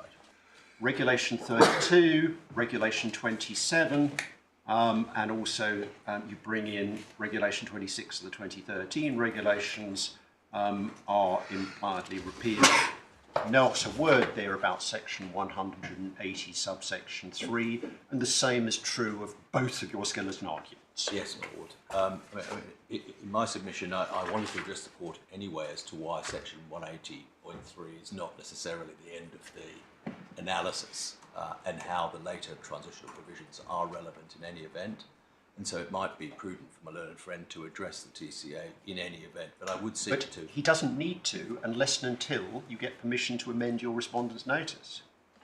Yes, my lord, I would seek permission at this stage. I think there's simply an oversight, as I understand it. It can't be an oversight. This is very clear and specific, and you put it in two lengthy skeleton arguments on this issue, neither of which touch upon section 180 subsection 3.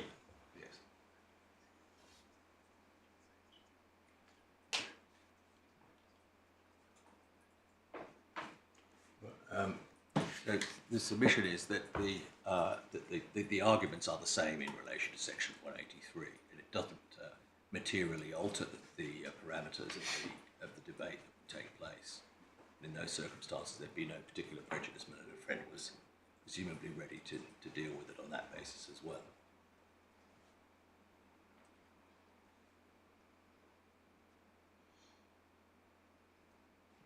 The alternative would be... But on the other hand, Mr. Howe has helpfully accepted that if he doesn't succeed on this appeal in relation to section 180 subsection 3, he's in no better position, at least for the appeal, with regard to the regulation. So in those circumstances, is this argument really worthwhile? Well, I do need to address Mr. Howe's reasons for why he says... Well, of course, that's a different dissolves matter. Under 183, of course. And that will entail some discussion of the differences between the transitional provisions and the significance of... Well, for sure, but that doesn't require you to pursue this argument. I think the disappointment on my own is pretty palpable, but in those circumstances, I think he accepts the indication of the court. Very sensible. My Lord, in that case, I don't need to address the TCA point, and I won't take up any further time unless your lordships have any particular points of Mr. Reason. Thank you very much, Mr. Howard. Mr. Mellon. My Lord, the discussion that's taken place this morning has greatly abbreviated my notes and has cut through a lot of the side issues. In my submission, there are problems for my learned friend under section 183, 180.3, and there are problems in relation to acts being carried out now that do not fall within that consent or those arrangements, let me put it that way, the arrangements. Now, we would suggest, first of all, that section 180.3 is actually quite limited in terms of its effect. It certainly applies to the RA 66 and anything that happened before, and we accept that the word arrangement is broader than contracts or agreement.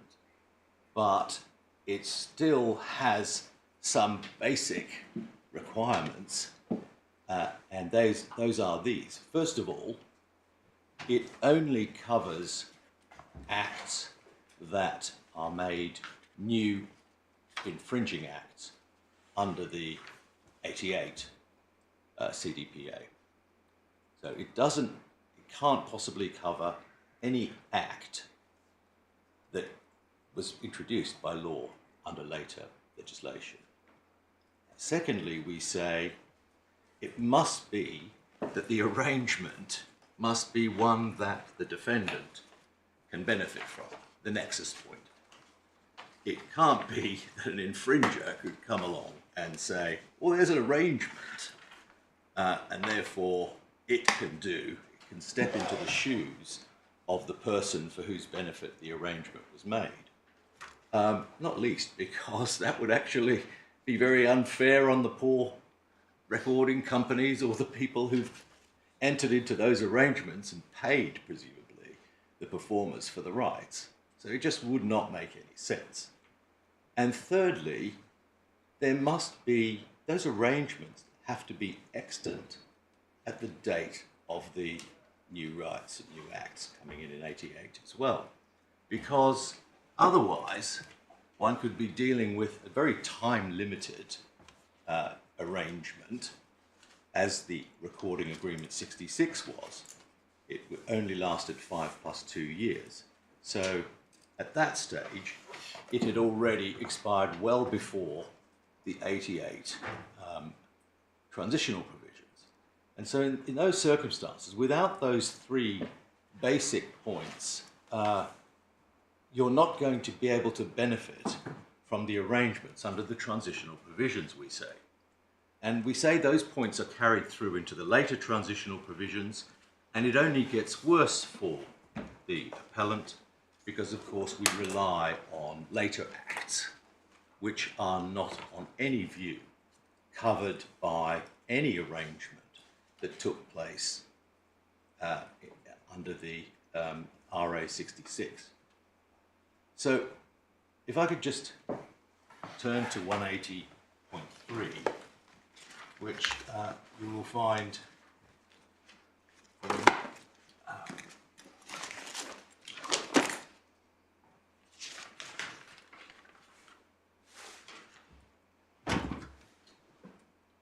(24) of tab volume 2.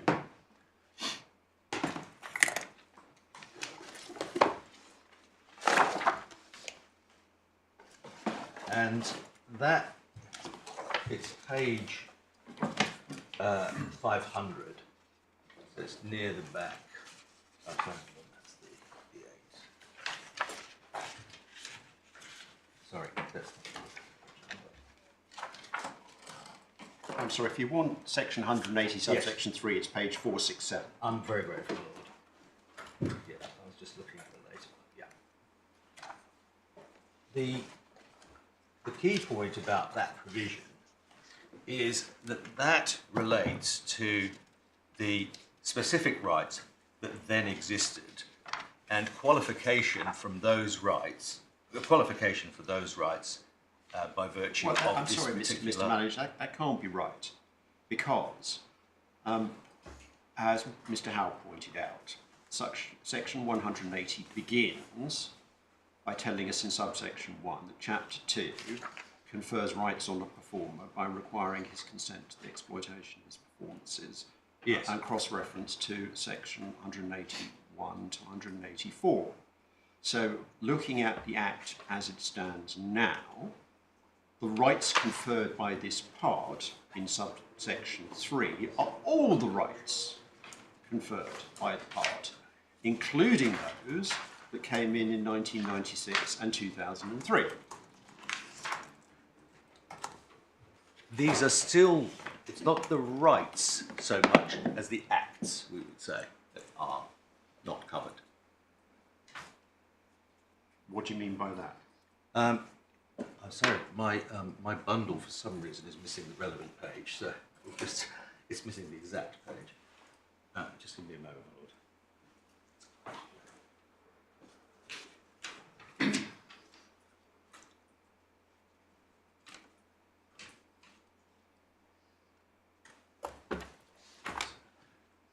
Right, yes.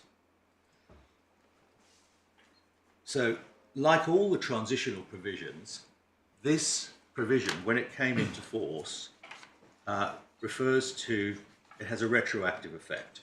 So it applies the law to the original acts of, or the original arrangements and the original performances. That does not mean that it is applying the new law from 2003 or 1996 when it was in force. I'm sorry, it's my fault, I'm sure, but I didn't understand what you meant by that. So, Section 183, as originally enacted, Sure, but we're not looking at it as originally enacted, we're looking at it as it stands now. yes, right. So as it stands now, it has to be interpreted in light of the new law. Yes? What do you mean by the new law? The new law, which, for example, introduces rental and lending rights for performers, and later on introduces the making available rights. Yes, so as a matter of history, they weren't in the Act as originally enacted, but they are now. Yes. And therefore they're covered by the opening words of subsection 3. I think So- you've accepted that. Yes, but when the arrangements were made before commencement, when those arrangements did not cover those acts, that's the point. Well, on the facts of the case, that may or may not be the case, we can debate that in due course. Yes. But are you making a submission to the effect of it's legally impossible? And if you are making that submission, why? Not that it's legally impossible. On the facts of this case, All right. and in particular, the easiest way to focus on this is to think about the making available right. Because the making available right, as a reminder, is essentially an on-demand digital right. It's the supply of files online so that members of the public can individually download them and view them when they think fit. It is infringed by the uploading of the file for the making available. So it doesn't actually require a public consumption of it. And it obviously has a very significant role to play in modern exploitation of music, whether it be streaming services, whether it be user-generated content that people may be downloading and then using again. And so it really is the kind of right that is technologically different, legally different, and it's just, it wouldn't have been or wasn't part of any arrangement made at the time, prior to the coming into force. That sounds like a proposition of law, really. I mean, you're saying... Well, it wouldn't have been in the general case and wasn't on the facts of this case. It's probably the easiest way of thinking about it. If we look at clauses 6.2 and 6.3 of the recording agreement, we can see that they're quite industrial by comparison in terms of the acts that they cover. The first group of acts, it may be worth looking at that in the supplementals. I don't think we've spent much time in the supplementary appeal bundle at tab 1. There's clause 6, and it's 2 and 3 which are on page S6.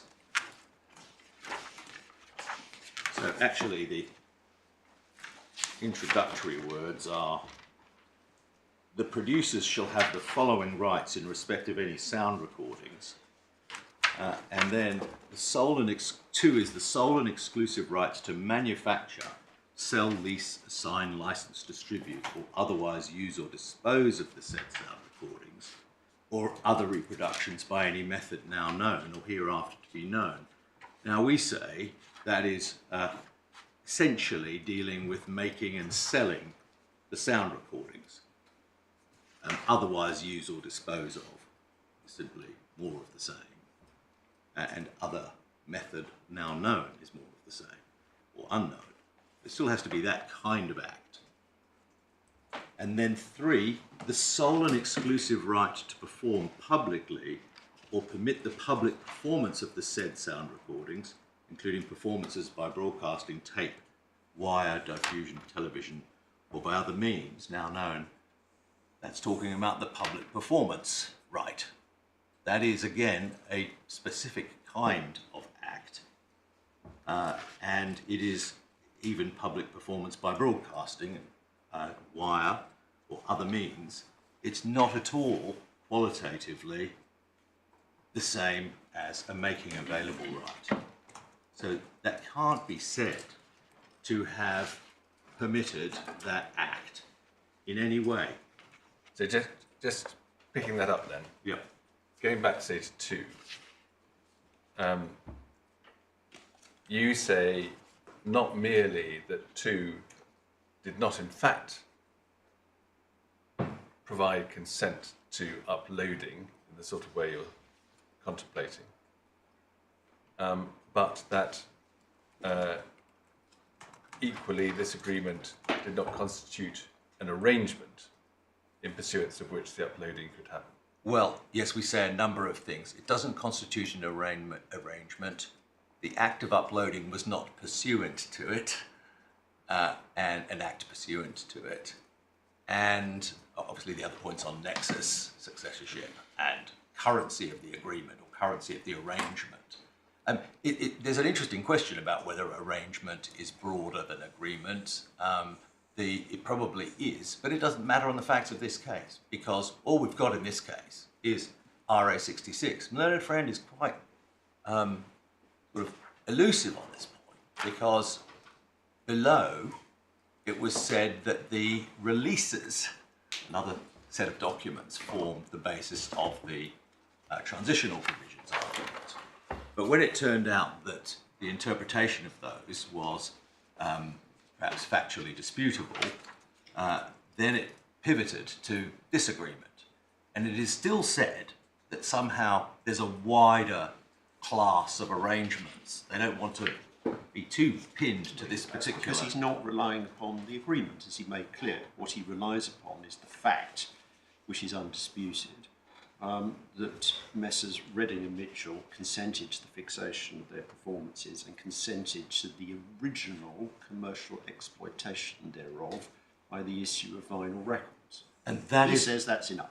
And that's it. And it's the original... Exploitation is his word. You won't find a document that says you can exploit. That's not... That's his characterization. Original manufacture and sale. Yes. I mean, and the point is, that's a fact-sensitive inquiry as to what they consented to, the nature of the consent or But you accept. arrangement. I mean, the point of the way he frames his argument now is that it is designed to proceed on the basis of the indisputable minimum that of what you actually accept. Viz, you accept they consented to the making of the recordings, Yes. and you accept that they consented to the manufacture and sale of the vinyl records back end of the 60s and early 70s. Yes, And so he says that's enough. He's not trying to go any further, because that would take him into disputed territory. well, we say that already takes him there, because otherwise we don't know. The detail of those arrangements is what matters here, because He says it doesn't matter. Because we say that the acts that need to be arranged for, or the acts that need to be pursuant to the arrangement, have to be the acts that are brought into force later. And as my lord said, even in relation to reproduction right, there's potentially some difference. Maybe more subtle. But that's a different argument, Mr. Malinich, because what you're pursuing there is the argument you adverted to earlier, which is the lack of nexus. But that doesn't depend upon a minute examination of the terms of the recording agreement, because that's not what's being relied on. Right. Well, again, there has been a certain amount of shifting stands in this, because if you look at the grounds of appeal, it is the recording agreement, and then they go through the terms of the recording agreement, and it is said that We have to focus on the argument as now presented. I understand completely. So do we, and it's proving challenging, to be honest. But if it is then said that it's somehow a nebulous course of dealings that took place. No, it's not a nebulous course of dealings. It's a very simple argument. It's right or it's wrong. But as now articulated, as I say, it's based on a very simple factual proposition which is not in dispute, viz. There was consent to the making of the recordings, Fixation, and there was consent to the original vinyl records being released. He says that's enough. Right, well then that's even more limited than the RA66. We don't need to look at the RA66. Exactly. If that's the case, then I won't spend any further time on it. But that, we say, is even further away. And that it comes down to essentially an argument about exhaustion, Yes. which is a very surprising proposition in this field, generally, especially if you're not dealing with a distribution right. You're dealing with, I mean, for example, a making available right is not exhausted when you first make it available to somebody. You can continue to make it available. In fact, the directive says in terms that making available is not exhausted. Many of the rights are not exhausted. It's not like a distribution of trademarked products that you put on the market and therefore your rights are exhausted. So it just doesn't, the notion of exhaustion is a difficult one to understand in this context, but that seems to be the argument. It has to be, we say, you have to look at what was arranged and essentially agreed to under that arrangement. And if that covers the range of acts that are available to the performer as a matter of law, because each time they introduced a new right, each time they introduced retroactive provisions to say this applies back to the original performances that took place before this directive. And so making available reached back to the 1960s to benefit Mr. Redding and Mr. Mitchell, just as much as the rental and lending and the other rights. So in those circumstances, it's difficult to see the basis for the exhaustion right. The other point is this. Those are two of the most sort of, well, they're obviously important rights, the right of first fixation and the right of reproduction and sale of copies. But they're very far from being the only rights that are distinctly available to performers. That's why I say it's actually less than the recording agreement, which talks about broadcasting. If it's not relied upon, well then broadcasting wasn't included, nor was rental or lending or any of the other things that performers would be entitled to. That's included, is it? No, it's in. That's the point. Broadcasting is included in the recording agreement, but my learned friends doesn't rely on the recording agreement. It relies on the fact of first fixation and sale of exploitation of records. But look, it doesn't really matter, because the point is there are going to be a host of acts that are simply not falling within any arrangement. Can I just orientate it myself? So the 1966 agreement, do you say, so far as it may matter, which it probably doesn't, that in 1967 the agreement wasn't broad enough to encompass any intellectual property rights known then? It was, at that stage, probably wasn't. You mean performers' rights as opposed to... performance rights or any Yes. whatever It kind of covered other rights. rights, Did it on the face of it encompass all rights known in 1966? Known in 1966, probably yes, but that's because at that stage these rights didn't exist, nor did the acts in relation to those rights. And just pursuing that a moment more, might it be thought odd if Section 80, subsection 3, didn't encompass some such cases where you've got an arrangement encompassing all previously known rights, then these new rights are brought in.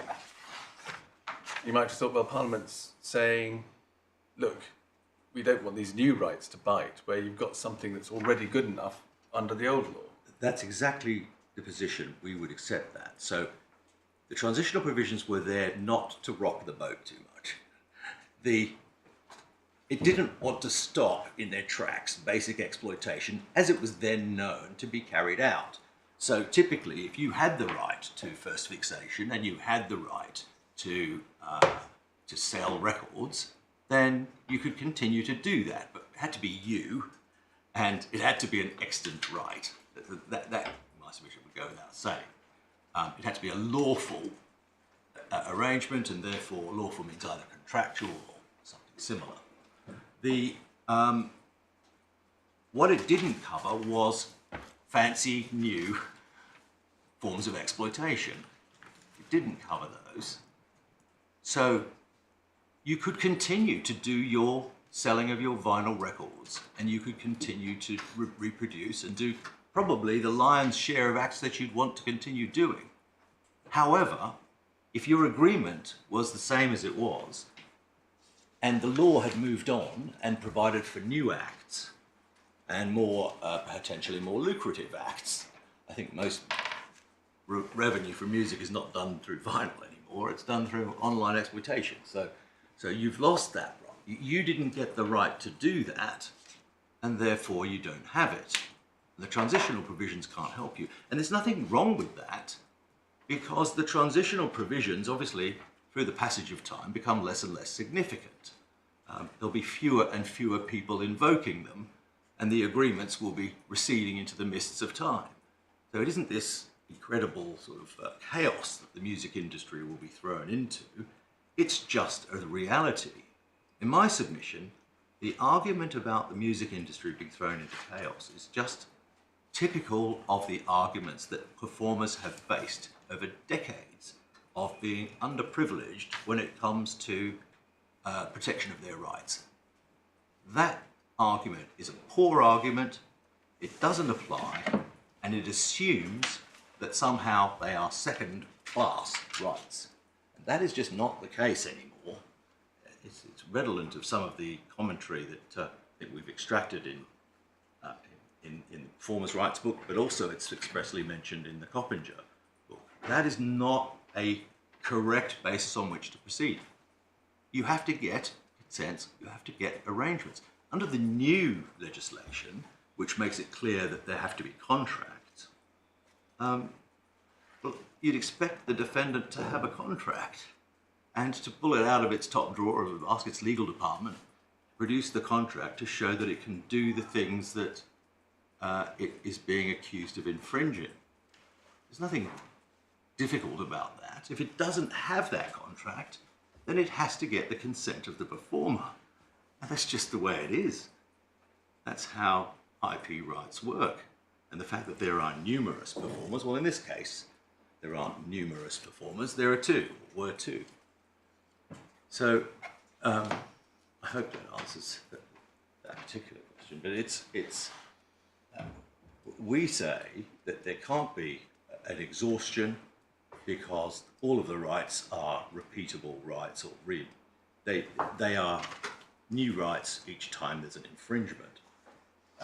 And that you have to approach also, one other point we would make, and looking at my note of the exchange this morning, we agree with the textbook which suggests that you have to interpret section 180.3 narrowly.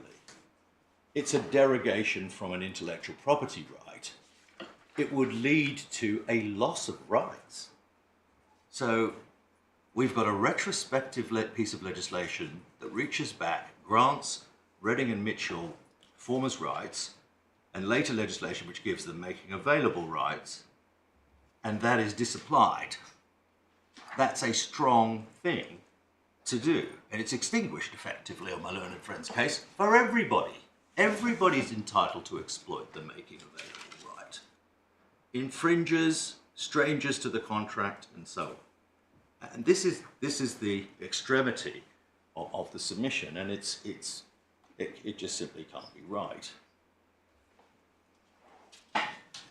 One other point I wanted to make about the reason why the contract has to be in force at the time of the transitional provision coming into force. In my submission, that's supported by the wording of the later directive, so the term directive, which you'll find in Related rights directive, isn't it? Give me a tab number, will we? This one, yes. No, actually, I'll look at the regulations that came in as a result.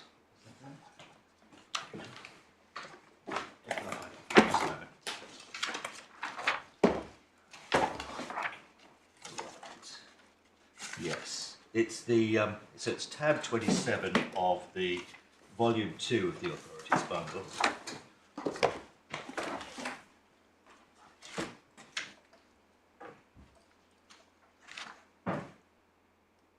So these are the 2013 regulations. 2013 regulations. These were Sorry, made. what's the relevance of these?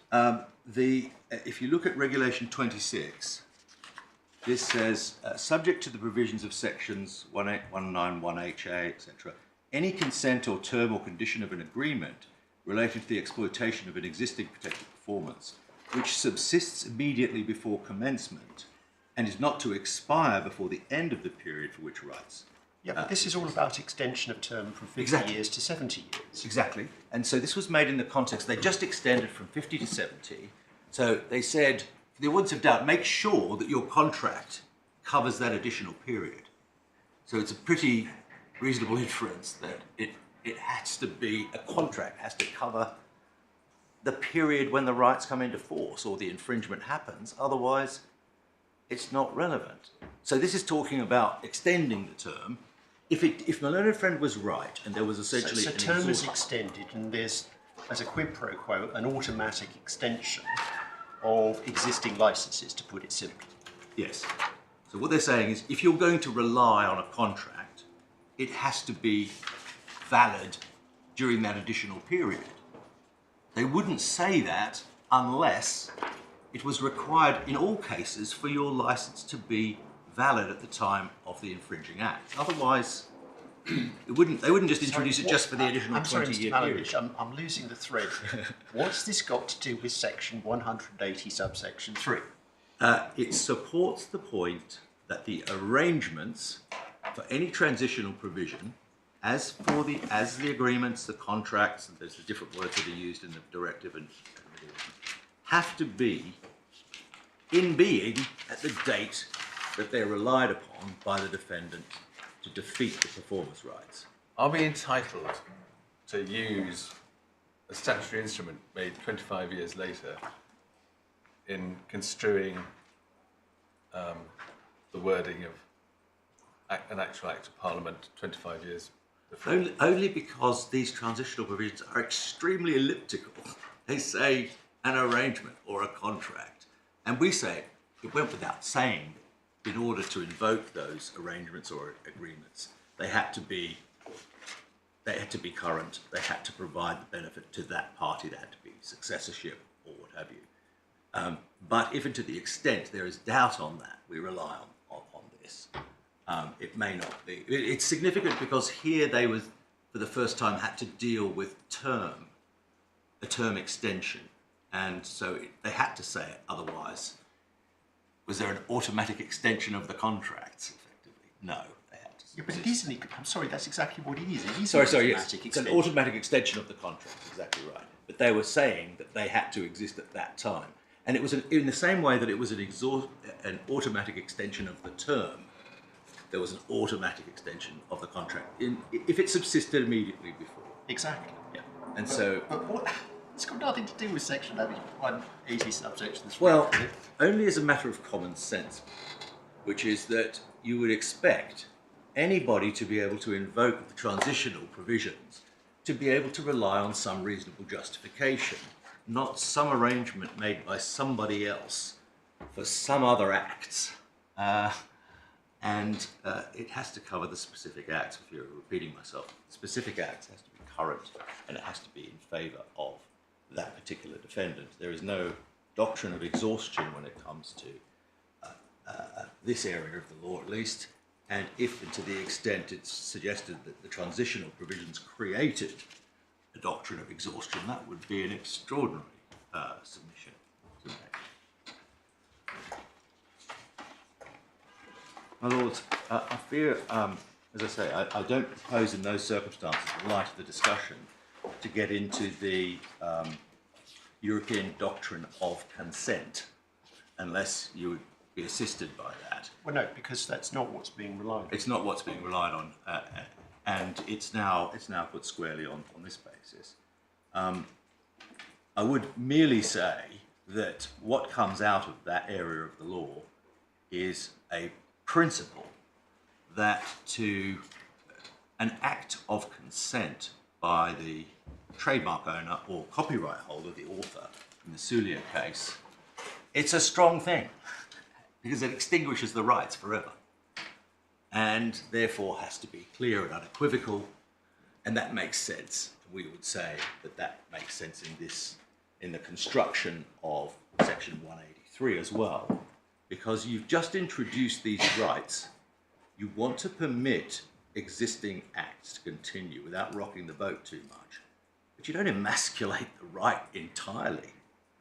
You don't deprive it of, first of all, title to the right still exists, because it's only infringement that is sanitized, so to speak, as a result of the transitional provisions. Secondly, you should be able to assert those rights against others, and those rights should still be in valid and full effect for all of the acts against everybody, the new acts. So, but I won't go into that in any more detail. The partnership dispute, partnership point. It seems that my learned friend's submission boils down to this. If it's possible to characterise a claim as a partnership claim, then it should be treated as such. And that's not the right approach to any cause of action. You've got to look in substance and reality what it is. It's possible to plead many facts in different ways and claim different things. Confidence or copyright often overlap, and trademarks passing off. To some extent, the pleader decides, and there are some unfortunate and completely unnecessary and incidental references to partnership in there. Perhaps as a result of collaborative pleading over time. If you look at the deletions of names, perhaps you might get an idea of that. But if it would make life simpler, we'd be quite happy to delete the word partnership. It is simply not relevant to the claim for relief. There is nothing in the claim for relief that covers partnership assets. It is simply declaration as to ownership. And ownership, a declaration by the court saying you own something, is more akin to a moral right, a right to be identified as the owner, than it is recovery of an asset. This is an intangible. What do you envisage that declaration saying? It's saying supposing you're successful, what do you envisage it saying? We want to be able. It should say we are the part owner of, or we're the part. We are joint copyright owners in.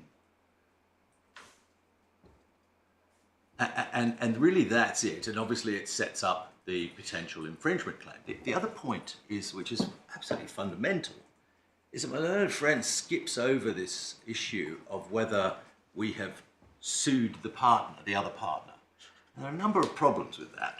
First of all, we don't accept for a moment that the party sitting on the other side of this court is the partner or their parent it has valid rights, and they won't really assert them. Well, he's made it clear he's not. So At this stage. So how can you bring a partnership claim against a non-partner who doesn't assert that they're a partner and you don't accept that they're a partner? That's the first point.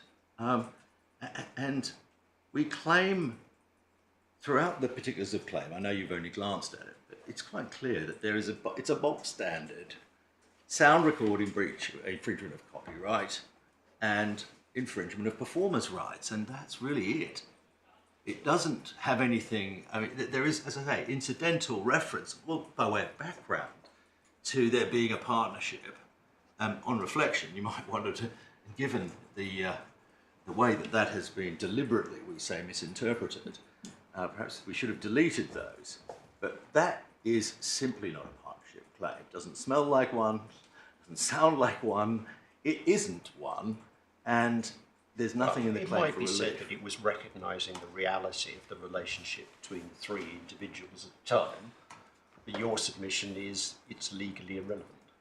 Yes. To your infringement claim. To my infringement claim, it's legally irrelevant and it could be deleted. I hesitate, I don't want to delete anything now, because whenever we've made small and incidental amendments, my learned friend seizes on it as a way of trying to seek his costs, usually as a deduction of the costs that he's paying us on the overall application. But the position we say is that just is not a partnership claim. It can't be characterised as facts that are only consistent with a partnership claim. And I don't know what more I can really say about it, to my lords, that would make that clear. Well, surely you would accept that it is relevant to this extent, that it's part of the factual background against which the court will have to assess the determination of the shares as to joint ownership. That's assuming, and this is of course assuming that there's any question of joint ownership in the first place. Yes. But if you get over that hurdle, once the court comes on to the question of, well, what are the shares, surely you would accept that the arrangements that existed at the time between the three performers must be entirely germane. Well, yes, it's described as a partnership at will, like many of these banned cases, and we've said the percentages and so on. That can't be disregarded. It can't be disregarded by way of the factual background to it. Okay. But ultimately, we're not seeking to recover an asset from anybody, and least of all from the No, but that's a different question. So, as I understand it, you wouldn't dispute what Mr. Howard told us earlier, namely that your claim is 25% each. Yes. And that comes from the partnership. Yes, it comes from the partnership. So that's fine. That doesn't make the whole claim a claim for partnership or dissolution. Your claim against Sony is one for infringement. Yes. You said that's different. Okay, I understand that. But it doesn't mean to say the partnership is irrelevant to the share. That's probably why it hasn't been deleted. But it could have been said that it was individually agreed between the three of them that they would share these things in this way without the use of the word partnership. I just wonder how all that might in the end play out. So suppose you ultimately win, and suppose you recover a lot of money from the infringer. Do you then have to account for 50% of it to Jimi Hendrix? Well, because it's something you've received. Yes. We don't. In the context of a partnership, it's a partnership asset. Why shouldn't you account for 50% of it to the other partner? Well, first of all, this is on the assumption that the defendant and its parent company are not partners and have no rights, and we're getting money from them because they've been basically spiriting away the monies of the partnership, if that's the assumption that you're making. I mean, the Hendrix share would be owed by them to him or his state or his heirs. Well, why wouldn't you? You're a partner. You've received an asset. Well, we would only be getting our 25% each. Well, our claim would be. So you say. Yes. You brought a claim for infringement. Yes. You recover money from your claim for infringement. But why isn't that a partnership asset? The monies from infringement, this is on the hypothesis that the defendants have no rights and are infringers. Yes. Well, I don't know whether it is on that hypothesis, actually. No, right. I'm not sure that makes a difference. Right. Well, yes, I mean, there's been a certain amount of background noise in relation to this, the issue of the parent company. For example, my learned friends suggested that somehow we were at fault for not joining. We actually tried to join. We invited them to join into the proceedings.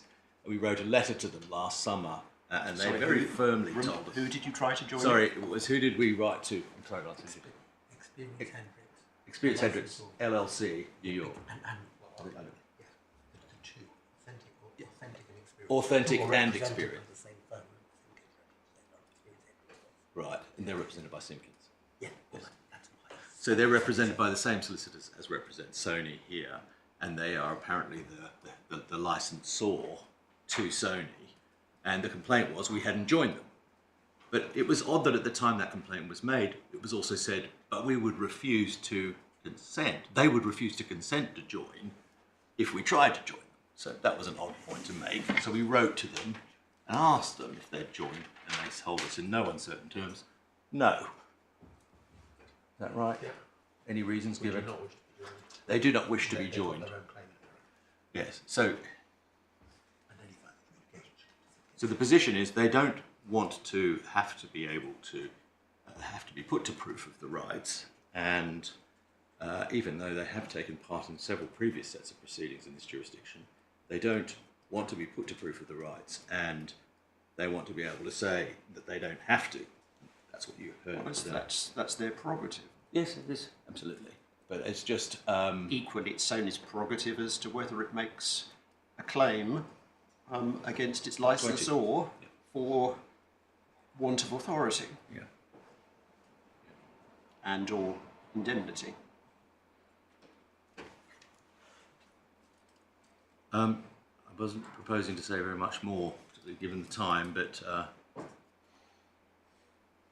No, I don't detect any more questions, so thank you very much. Mr. Howe.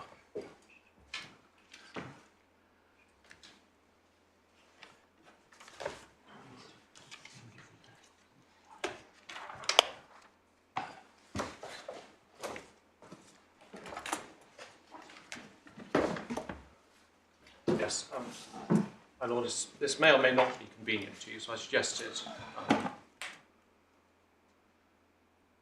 slightly hesitantly, but my instructing solicitors would like an opportunity to discuss any reply Yes, I see. over the short adjournment. Otherwise, I would normally press on. But So on that basis, we'd start again at 5 to 2. Let me just see if there's any.